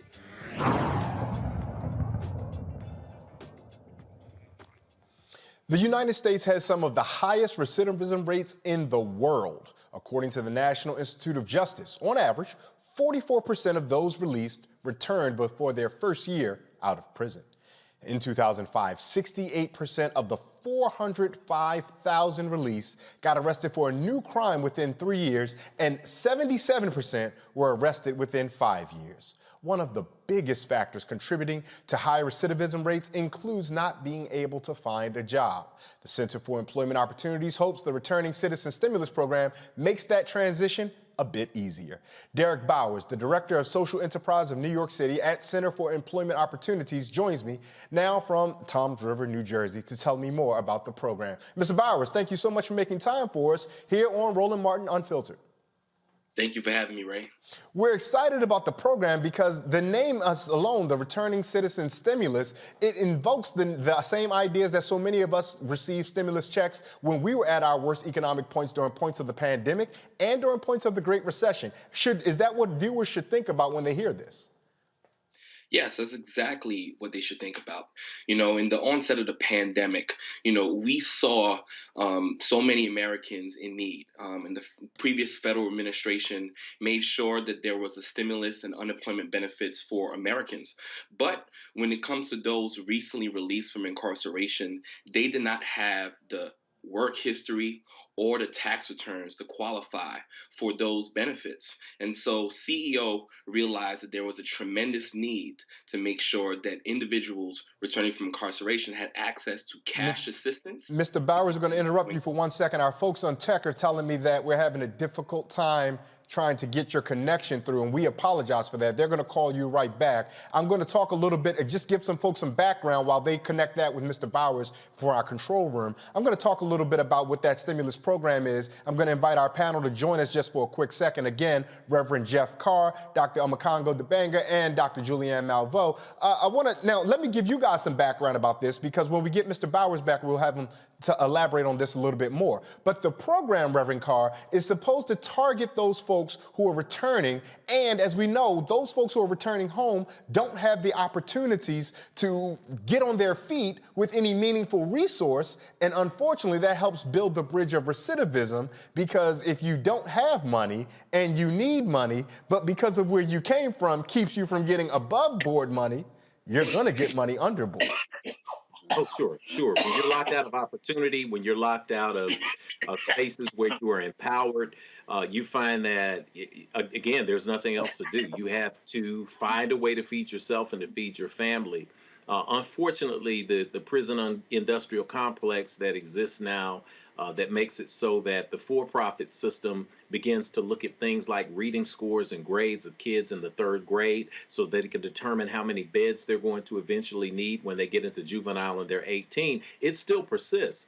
So you have this revolving door. And we ask ourselves, we often sit outside in judgment. I don't get to do that as a spiritual leader. I have to deal with people as they come, and I get what I inspect and not what I always expect. But many times we think about recidivism and prisoners, we classify people. We just say, oh man, they just, they've been in the joint, they did a stretch. That's just my cousin who gets in trouble all the time. But the reality is, if we found ourselves in the same space, if we found ourselves in the same environment where we were not allowed to have access to opportunities, and we found ourselves involved in the criminal justice system. Once we get involved in the criminal justice system, between fines, between court dates, between delays and hearings, every single part of this system, once we find ourselves in that, it's extremely difficult to get out. And it's extremely difficult to get out when you're educated, when you have a degree, when you have a less amount of education, then it becomes almost impossible. That's why programs and programming is important, to give people opportunities to jobs, job training, financial resources in the short term so that they don't find themselves attracted to either the lure or the necessity of making money off the streets. So I'm excited to hear about this program and the details of this program, because we have to have programs like this to stand in the middle and to stand in the gap and connect people to resources. And that's the only way that we break this chain of recidivism. That's absolutely it. And we're grateful to have Derek Bowers back. Mr. Bowers, we had you, glad you're back connected. You were telling us a little bit about those returning citizens. I was asking you, was it the same type of stimulus that the rest of us know? And I believe you were saying that it was. While you were gone, we began to unpack a little bit about what the challenges are that those folks have to overcome. But in the time that we do have with you, I want to pierce in more specifically onto the ways that you all are helping those folks get back up on their feet by not just giving them money and cash direct handouts, but there is a work requirement, but the work requirement is not the same inhumane kind of work requirements that we see from our federal SNAP benefits or our food stamp programs or even welfare. These are attainable things that these folks can do involving resumes and things of the sort. Tell our viewers about what some of the milestones that it is that your organization asks these returning citizens to meet in order to continue to receive their cash payments. Yes, definitely. Thanks, Ray. These milestones are employment related, and out of the 10,400 individuals that CEO was able to give out the cash assistance through this RCS program, nearly more than two thirds of these individuals did reach employment-related milestones, and that could be anywhere between, creating your resume, going to employer workshop, or actually getting a job. Yeah, we understand that, if I'm not mistaken, 90% of those, at least in the New York City area, who then qualified, reached the second step, which is the 3 steps of cash payments. The first is when they first come home. The second is after that first milestone you alluded to, and then with upwards of 2/3 for the third. How important is it to make those types of milestones, as you guys call them, attainable, something that people can do? Because so often we hear about programs that are supposed to offer assistance, but the things they ask those who could qualify to do are so unreasonable that folks either can't attain those things or don't even bother trying. Well, we know that, we have to make our programs and our services barrier free. And we already know that when individuals come home from incarceration, they face massive barriers. So, CEO believes in the transformational power of work. And we believe having access to services with a job coach, a job developer to get you in touch with the many employer partners we have, as well as retention services, ease these struggles of individuals coming home from incarceration trying to have access to work. And this cash assistance through the RCS program, the MDRC study, showed us that there was so many benefits from receiving this cash assistance. Not only did it provide some financial security during these times, but it also helped individuals get access to housing through this funding, transportation to and from jobs or job interviews, and it also helped with the mental and physical well-being of individuals who, so often can be stressed and burdened with having to figure out what their next steps are going to be from day to day. And so ultimately, what is the goal of CEO Center for Employment Opportunities? What is the goal for you all when you engage someone who's first coming home from having to serve time? Well, our hope is that we try to figure out what it is that they want. It's listening to individuals, right? And helping them tell their own stories and then find their own path. And our hope is to make sure that when individuals come home and they come to our program, that not only are they able to access fruitful career and trajectory and a journey, but they're also less common to recidivate and also, commit new crimes and then return home into their societies and the well-being and reconnecting with their families. One thing we know about those folks who were sometimes laborers while in prison is that the prison laborer is often exploited. Conversely, so too is the laborer who comes home who's involved in reentry. What are the ways that you guys have tried to make peace and resolve those folks who come home and want work, right? So they're willing to take work at almost whatever a dollar amount they can get, and the rest of those folks who are out here demanding livable wages or sustainable wages, making sure that those workers aren't being exploited to the detriment of the workers who are already home. How have you guys tried to massage both of those needs of the community? For sure, and that's a great question. We work with employers that understand our mission. We also help many employer partners with inclusive hiring. What we see is that there's many organizations and companies that would love to open up their doors to those who are formerly incarcerated, those who may have criminal convictions. But many of these organizations do not know how to hire or retain those individuals who have a criminal justice background. And so we work with SHRM directly to build out a workshop to ensure that employers, their HR staff, and those who are hiring managers in their organization understand what are the specific needs of individuals who are recently released from incarceration. And not only are we doing that, but we also have a amazing model that provides a year long of retention services. So when that manager comes to CEO and wants to hire our individuals, we want to make sure that employee, our participant who becomes an employee of that organization or company, has all the tools necessary to meet success at that job. And we all know that those coming home from incarceration, those who have been impacted by the criminal justice system, there are many barriers that happen with them on a day-to-day basis, whether it's meeting with their parole officer, probation officer, whether it's, going to a court, back and forth trying to do so many things to put their lives back together. Many times when they're at an organization or a company, these things can bleed into their daily life. And we want to make sure that they have the support and that employer understands that we have that support and we're able to share with them what it is that they may be going through on a day-to-day basis so that they can help support them as well. Now, the RCS, the Returning Citizen Stimulus Program, took shape in 28 different locations across the United States. But I noticed that the piece highlights seven of the cities, to be specific, including Tulsa, Denver, New Orleans, Los Angeles, Detroit, and New York City. From your experience in New York City, is there anything that you guys done in that city, such a large and important city of so many people, that has been usable, that has been modeled in other places because of what you all have been effective at doing in New York? Yes, I mean, CEO started in New York City. It's our flagship location, and we are the largest reentry organization and provider that uses a transitional work model.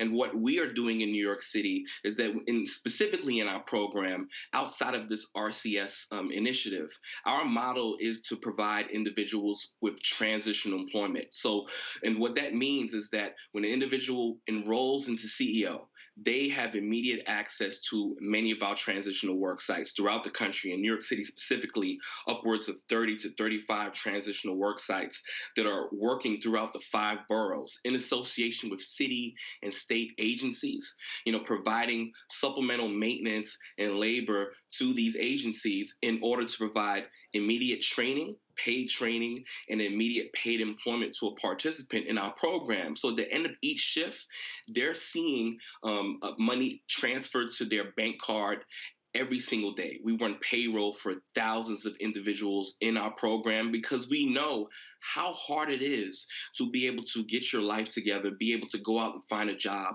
pay for those immediate living needs unless you have immediate cash at hand.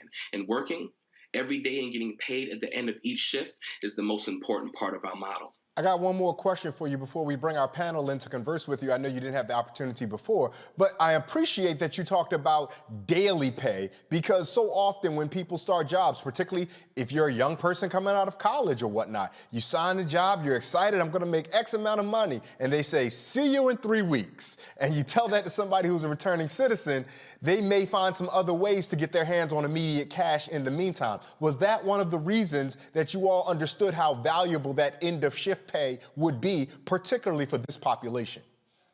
Most certainly. That is, we realize, how important it is to have cash at hand. We know that individuals who are returning home from incarceration, more than likely are those coming from underserved communities, impoverished communities. And what we realize is that when you take someone out of poverty, right, and then return them back into poverty, it's like insanity. The same results are being produced. So the powerful transformation of work and the immediate access to income is what makes our model so successful. Dr. Omekongo Dibanga, you have a question for Mr. Bowers in this program.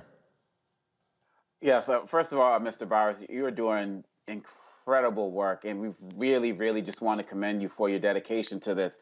Well, the question that I have is, I'm somebody who pays a lot of attention to language, and clearly with this program, you're doing the same thing. I wonder if you can talk about the whole idea of using the term returning citizens.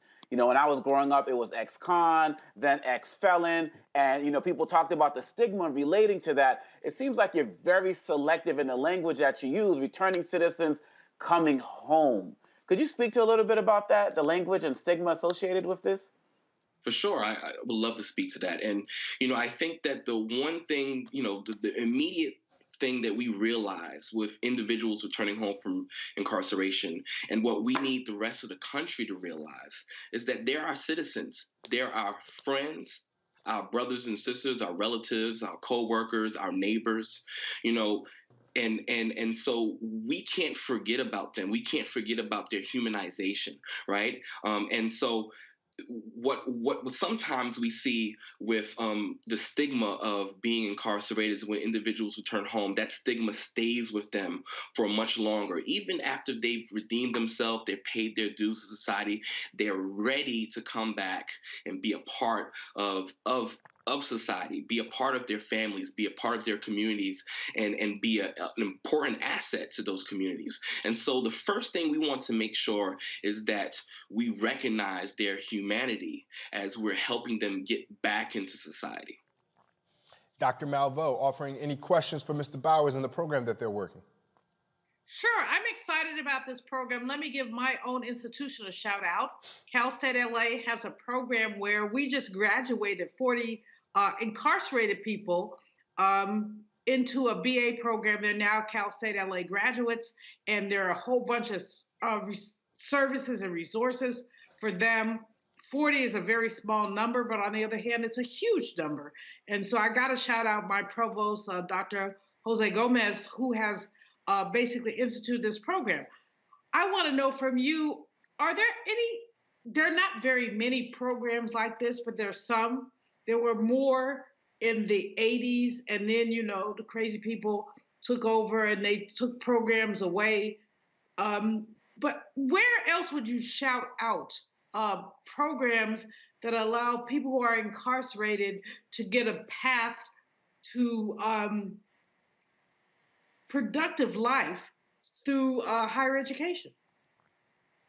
Yes, well, CEO is a part of a coalition, and specifically, I'm speaking for New York City. It's called the Alternatives to Incarceration and Reentry Coalition, and we're one of 11 organizations that provide so many reentry services to those coming home. And while CEO, our focus is specifically on work, there's many organizations like the Fortune Society and Osborne Association that provide housing and mental health services for those coming home from incarceration. And education is extremely important. I wrote an op-ed, a few years ago about the necessity for institutions to understand the importance of returning citizens and granting them access to universities and education for the betterment of our entire society and our community, specifically HBCUs.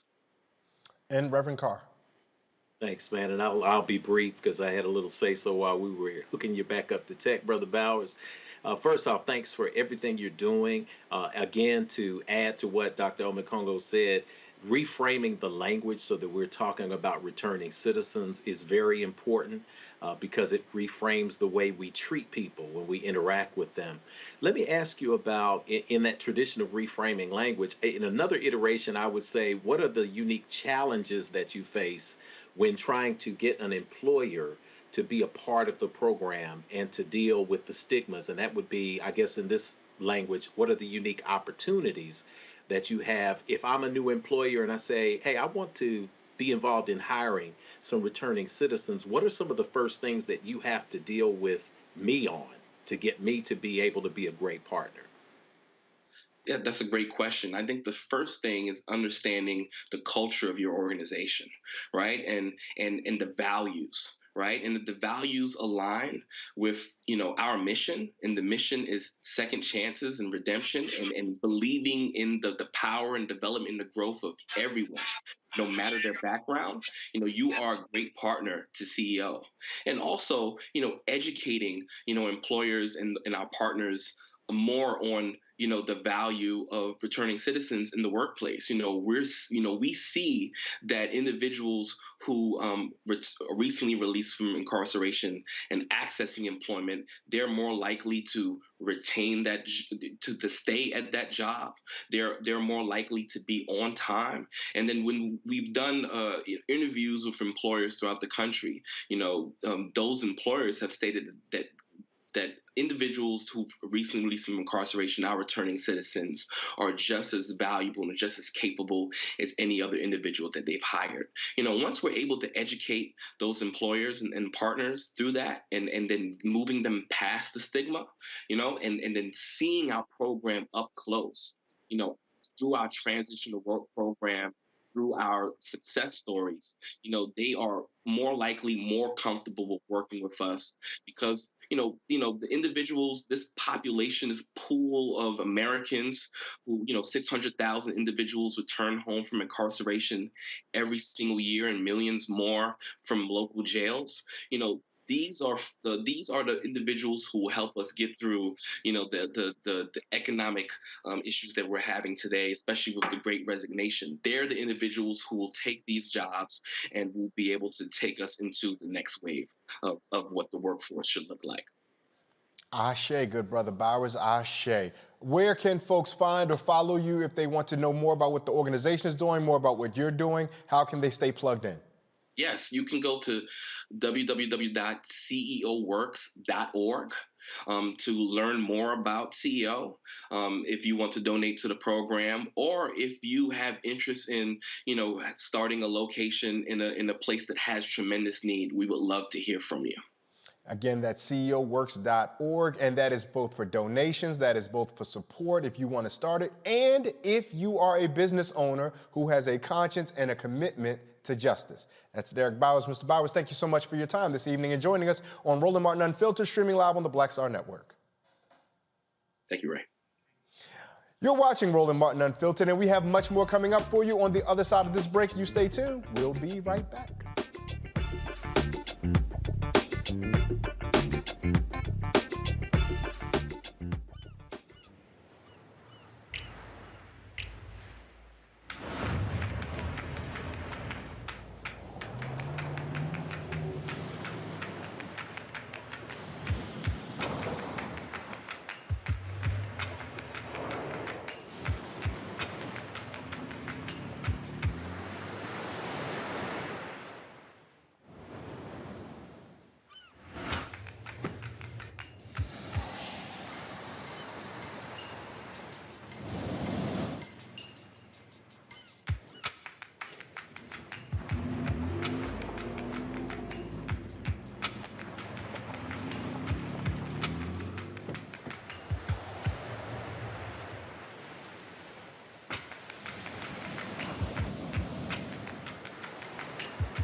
Pull up a chair, take your seat. The Black Tape with me, Dr. Greg Carr, here on the Black Star Network. Every week, we'll take a deeper dive into the world we're living in. Join the conversation only on the Black Star Network.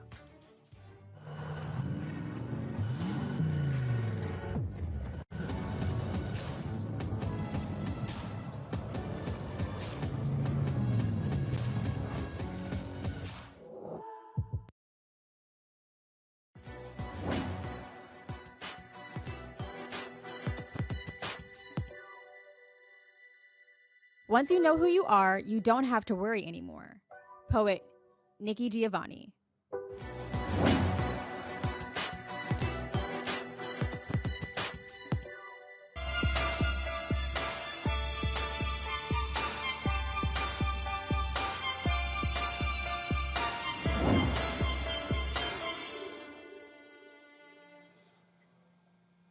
According to the CDC, 255,000 breast cancer cases are diagnosed in women and around 2,300 in men each year.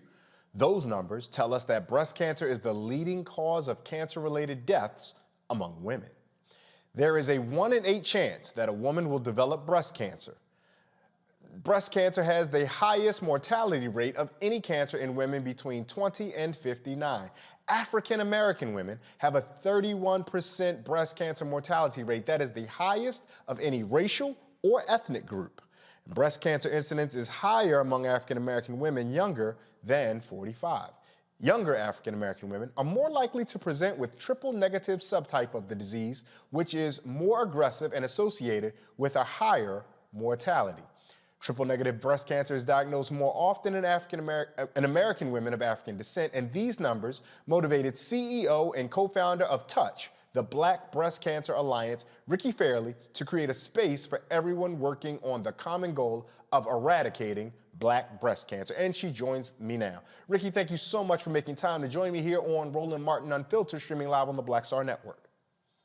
How are you? It's so great to be here tonight. Thank you so much for putting those facts out, because we have a devastating situation here. It's really the most fatal disease for Black women. Ricky, I am so grateful that this is the day that Roland would have called on me to guest host. My mother in 2015 was diagnosed with breast cancer, triple negative. She had triple negative markers, and she unfortunately transitioned because of said breast cancer. And in particular, as I was reading about the work that you all were doing, there was not enough evidence. Her oncologist did not know what would be the best type of treatment for her, because she also suffered from sickle cell, which is something that's also going to be unique to Black women. So if I'm understanding correctly, the efforts to include Black women in trials, we try, if I'm saying that correctly, the efforts to include Black women, it's so that we ultimately can be able to have the types of medicines that we can cultivate that can speak to the specific and unique needs of Black women who are already adversely affected from breast cancer in ways that are disproportionate to our percentages. Am I understanding it correctly? Yes, yes. Our movement is called When We Trial. And right now, the drugs that are currently standard of care on the market, and especially the drugs for triple negative, have not been tested on Black women. And so when you look back in history, you know, we just don't have the science for Black women. And so until we get that science, we're going to have mortality rates in these crazy numbers. And I think the one number that you didn't talk about actually too is that Black women have a 41% higher mortality rate than white women. And Black women like me who've had breast cancer, God bless your mom, I'm sorry about that, we have a 71% higher risk of death than white women. Black women under 35, at the age of 35, get breast cancer at twice the rate and die at 3 times the rate of white women. And Black women get triple negative disease at 3 times the rate of white women. And we don't have any, we recently just got 2 targeted therapies for triple negative, but until the last year and a half, we didn't even have targeted therapies for triple negative. But we don't have the drugs, and so we're on a mission to eradicate Black breast cancer. And the only way to do that is to get women in clinical trials. And there's a lot of fear about it that we have to overcome, but we have to overcome it. Ms. Fairley, that's exactly where I was going to go. We've heard about all the hesitancies that people in our community have with this vaccine. And so to now ask folks to be a part of trials, there's skepticism there. So in what ways are you approaching those in our community to be able to tell them we need you in this trial and it is worth being in this trial? Well, you know, we did a lot of research last year, and a lot of research with breast cancer patients, actually. And everybody says, oh, you're going to get the sugar pill and die. Or, you know, I don't want to be Henrietta Lacks. I don't want to be a guinea pig.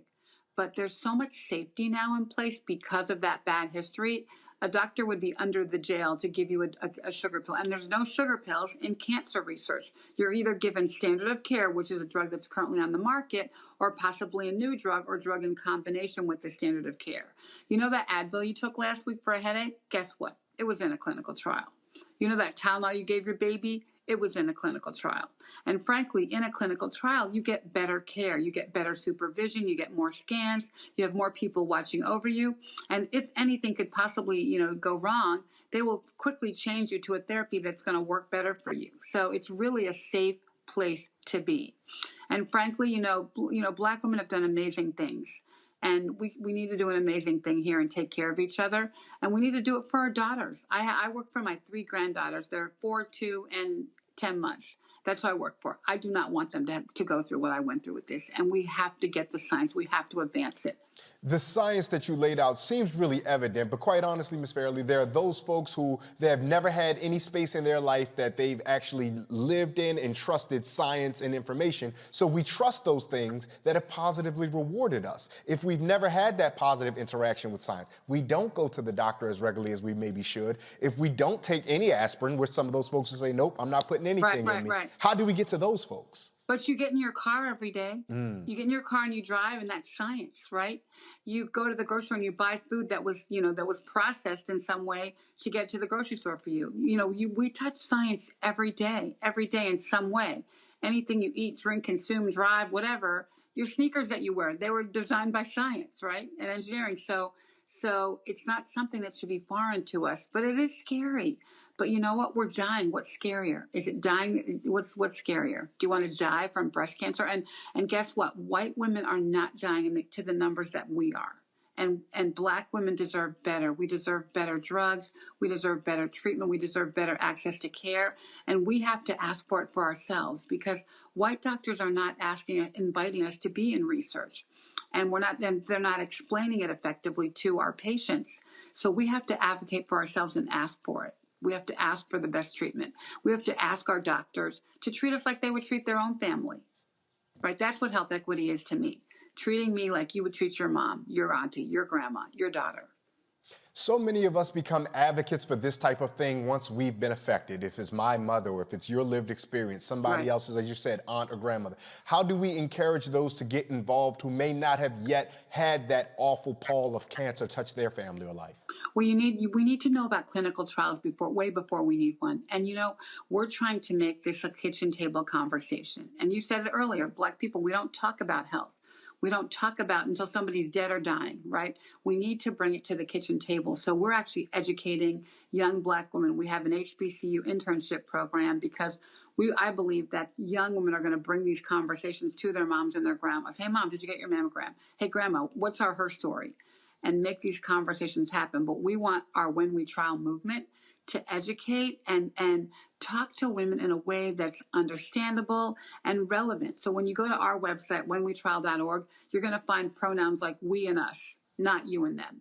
Because we want Black women to we're with it. This is for us, by us, with us. And we want Black women to feel comfortable with the information so they can embody it and talk to their daughters and talk to their mamas and talk to their family about this important movement. We have to do this. We have to save these lives. We can't let people die anymore. It's ridiculous. I'm going to bring the panel into our conversation. We're joined by Reverend Jeff Carr, Dr. Omokange Dibanga, and Dr. Julianne Malveaux. Dr. Malveaux, I'll start with you. When you hear the work that Ms. Fairley is doing with When We Trial, have you been able to see this at least modeled locally, and now you're hopefully at least learning about what's happening nationally? Or is this something that's the first that you've seen of it? That's the question for you, Dr. Malveaux. And obviously, please feel free to ask Ms. Fairley whatever questions you may have. Well, first of all, Ricky is a dear friend, a very long-standing, and I've been with her as she has dealt with her own triple negative diagnosis, and as she has really been such a support to so many sisters who have been diagnosed with breast cancer, and she's just been there for them. Her whole thing has been about really making sure that Black women understand what we must do to take care of as she puts it, our boobies and our besties, taking care of ourselves. So I'm just delighted to have her on with us today. The one statistic that I think is most important that she's been raising is about the incidence of breast cancer among young women, young Black women. In other words, your health insurance probably will not pay for your mammogram until you're 40 plus. But what we've seen, as Ricky has educated me about, increasingly is that Black women who are as young as in their 20s are experiencing breast cancer and having to deal with some of that. So Ricky, I'd like you to say some more about how this hits young women and what we should be doing to help young women manage this, because so many young women, their breasts are connected to their sexuality. And so they really don't necessarily want to deal with the fact that they may have to have mastectomies and things like that. But we got to put this in context. And like I said, I'm so glad that you're on the program today. I really am. But talk to me about young women and what we should be telling our young sisters about this. So young women, are getting breast cancer in way higher numbers, in way advanced stages. And a lot of times what happens, Jules, you brought it up, is a woman will go to the doctor and present with a lump and say, I have a lump here. And the doctor will say, oh, you're too young for a mammogram. Go away, come back in 6 months and we'll check you out. When 6 months later, they're metastatic. And they're not, so unless you know your bodies, and we're telling them to know your bodies, know yourselves, touch them, feel them, look at them, so that you can advocate for yourself and say, guess what, doctor, this lump was not here a month ago. I did something unusual. And we have to teach them to fight for themselves so that they know to stand up and say, or go to another doctor. Our HBCU internship program, we actually ask our girls to do an interview with both their mom and their best friend. And in all of these circumstances of all of our interns, we had 15 last year. We're about to hire 10 more tomorrow. And they had never had a conversation with their mom or their best friend about breast health. And I think what we did, the education they had with us was to learn how important this is and how important it is to not only know your body and feel good about your body, but also advocate and say, stand up, wait a minute, this is not right. This is not good. This is not how it's supposed to feel. So go to another doctor or insist on attention. I have so many young breasties who, one of them took 5 years before the doctor recognized and let her have a mammogram, and she was diagnosed metastatic at age 31. So we have to have these conversations, and that's what we're so much talking, trying to talk to young women. Reverend Jeff Carr, we're going to bring you into the conversation. Great. Thank you. First and foremost, Sister Ricky, thank you so much for your heart. Thank you for your mind. Thank you for your spirit, for the work that you're putting into the world. It is absolutely saving lives.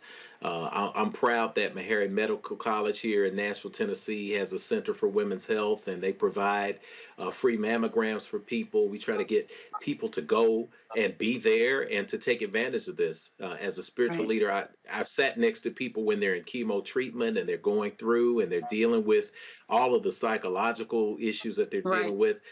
It often goes into a space of stereotype. And my dad would always say, son, an ounce of prevention is better than a pound of cure. When we talk about these clinical trials, briefly, what does a clinical trial actually look like? Because without having gone through it, many people go to the horror story image, but we are dealing with science. So what does involvement in a clinical trial look like? Well, first of all, you have to advocate for yourself and almost ask to be in it. But that's what our website is all about. WhenWeTrial.org, we try to break it down into simple science. But basically, you're either getting a standard of care drug, so a drug that's currently on the market and been tested and is being used, or you get a drug that either is a combination of that standard of care drug and a new drug, or a new drug. And so you're basically, in a situation where some people are taking the standard of care drug, some people are taking the new drug, and they evaluate the performance of the drug. But you are watched really, really closely.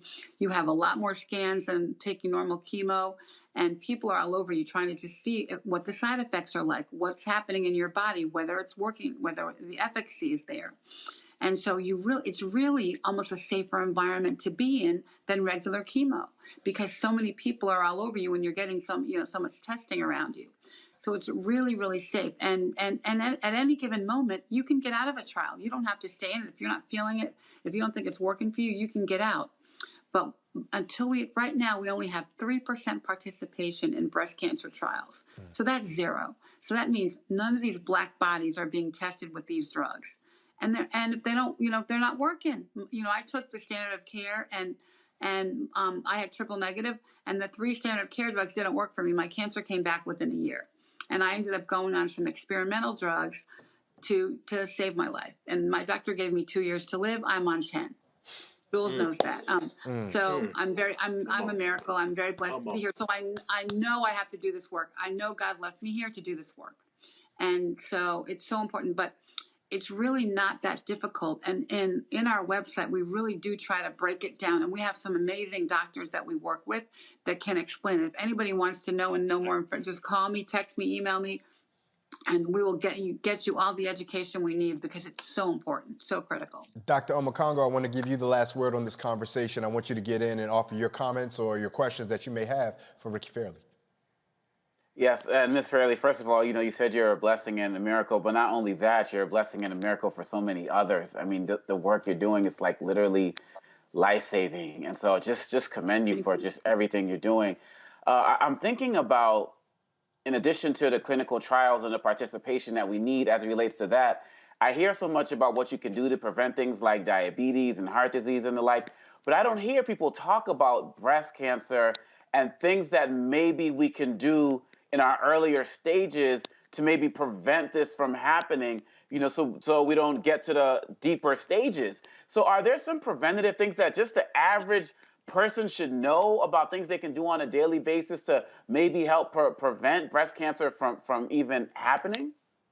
Unfortunately, you can't prevent breast cancer. When I got sick, I was pretty healthy. I mean, I do eat ice cream a lot, but I was riding my bike 20 miles a day. You know, clearly there are things you can do overall just to keep healthy, right? Eat right. You know, you're supposed to eat fried chicken and mac and cheese every day, right? Eat right, do the right thing. But also, you know, breast cancer happens. It's one of the oldest cancers in the world, and it just happens. And you have to, we can't prevent it, but we can early detect it. And so that's why it's so important to know your body, to talk about it, to teach our daughters and the women in our family to, you know, touch your breasts, look at them, know what they feel like. So when something unusual looks different or feels different, you can go and go to the doctor and check it out. So it's so important to just early detection is really all we have. But even Jules and I have a friend who was diagnosed about a month ago with stage 0. Thank God she was early stage. But even then, she's now doing her second surgery because they didn't get clear margins. So it's no joke. Okay, so even early stage isn't a given that you're going to be okay. You know what I mean? So tell all the women, I tell everybody, check the breasts that you love. I know you have a pair. No, but Rick, the bottom line is, as you always point out, people have to be aware. Yeah, we have to be aware. We have to talk about it. Talk about it. Wasn't there before, and it's there now. You have to deal with it. And so often we, as Black people, ignore signals about our health because we don't trust the doctors, or because even when we do trust them, we are afraid. I mean, we have a couple of mutual friends who refuse to get mammograms. Right. But also, you guys, you know, only about 5% of breast cancer is hereditary. So a lot of them will say, well, my mom didn't have it, so I'm okay. That is not the case. And guess what? You can get breast cancer from your dad. So now there's some studies happening, which we need more science around this. From if your dad had colon cancer, it's connected to triple negative. What I had, my dad had colon cancer. It's connected to prostate cancer. So, you know, this is all the science that we need to uncover. We need to have more Black people in science. That's the other thing, is that men get it too. Men get 1% of breast cancer is men. 1% of breast cancer. Yeah, 1% of breast cancer is men, and within that, though, guess what? Black men get it at a 50% higher, die at a 50% higher rate than men, 66 higher rate than men. They get it at a 50% higher rate and die at a 66% higher rate. Ms. Fairley, that is such important information. We love on you for being a survivor and recognizing the work that you are still here doing, and we thank you for that. Please tell folks how they can find and or follow you and get on with what you're doing. We know that every time Dr. Malveau's here, she's going to sing your praises, so we ain't worried about it. But we want you to speak for yourself and let us know how we can find and follow you and the work you're doing. Great. So whenwetrial.org. whenwetrial.org. Everything you need to know there is there. My foundation website is touchbbca.org, and all of our social media is at touchbbca. You can reach me on Twitter at touchbbca or Ricky Dove, RICKIDOVE. And call me, tweet me, email me. You can find me. And also we have a web series every Wednesday night on the blackdoctor.org Facebook page called The Doctor Is In. Wednesday nights at 6 p.m. Eastern time. We're always on talking about anything and everything breast cancer. In fact, Wednesday we're going to have this amazing scientist on who has basically validated that Black breast cancer cells look different molecularly than white breast cancer cells. So the science is happening, but we need more of it. Thank you so much for your work, and thank you for your time joining us here this evening. Thank you. Great to see you, Jules. And all you, Rick.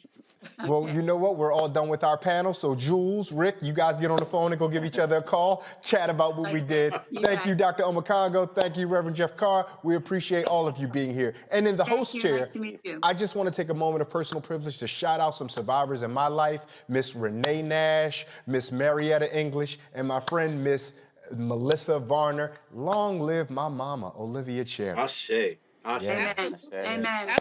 Before we go, here's a reminder for you HBCU juniors or seniors. You know what we're talking about. Time is running out for you to apply for that scholarship form from Roland and McDonald's. If you attend an HBCU and Thurgood Marshall College Fund member institution, you can submit your application for the chance to receive a $15,000 scholarship. The deadline is February 28th. Let me look at my watch. That's a week from today, February 28th.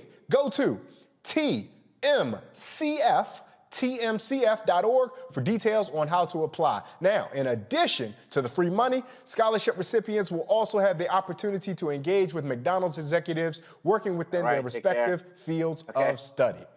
That does it for us here at Roland Martin Unfiltered. I want to thank the panel again, Dr. Julianne Malveaux, Dr. Omokongo Dibanga, and Reverend Jeff Carr. Thanks for joining us here on Roland Martin Unfiltered, streaming live on the Black Star Network. If you haven't done it already, be sure to download the Black Star Network on all of your devices. If you would like to support us so we can continue bringing you the stories that matter to us. I am Ray Baker. Roland will be back tomorrow. And in parting, let us remember the words of the Yoruba proverb, that if we stand tall, it is because we stand on the backs of those who came before us. Have a great night.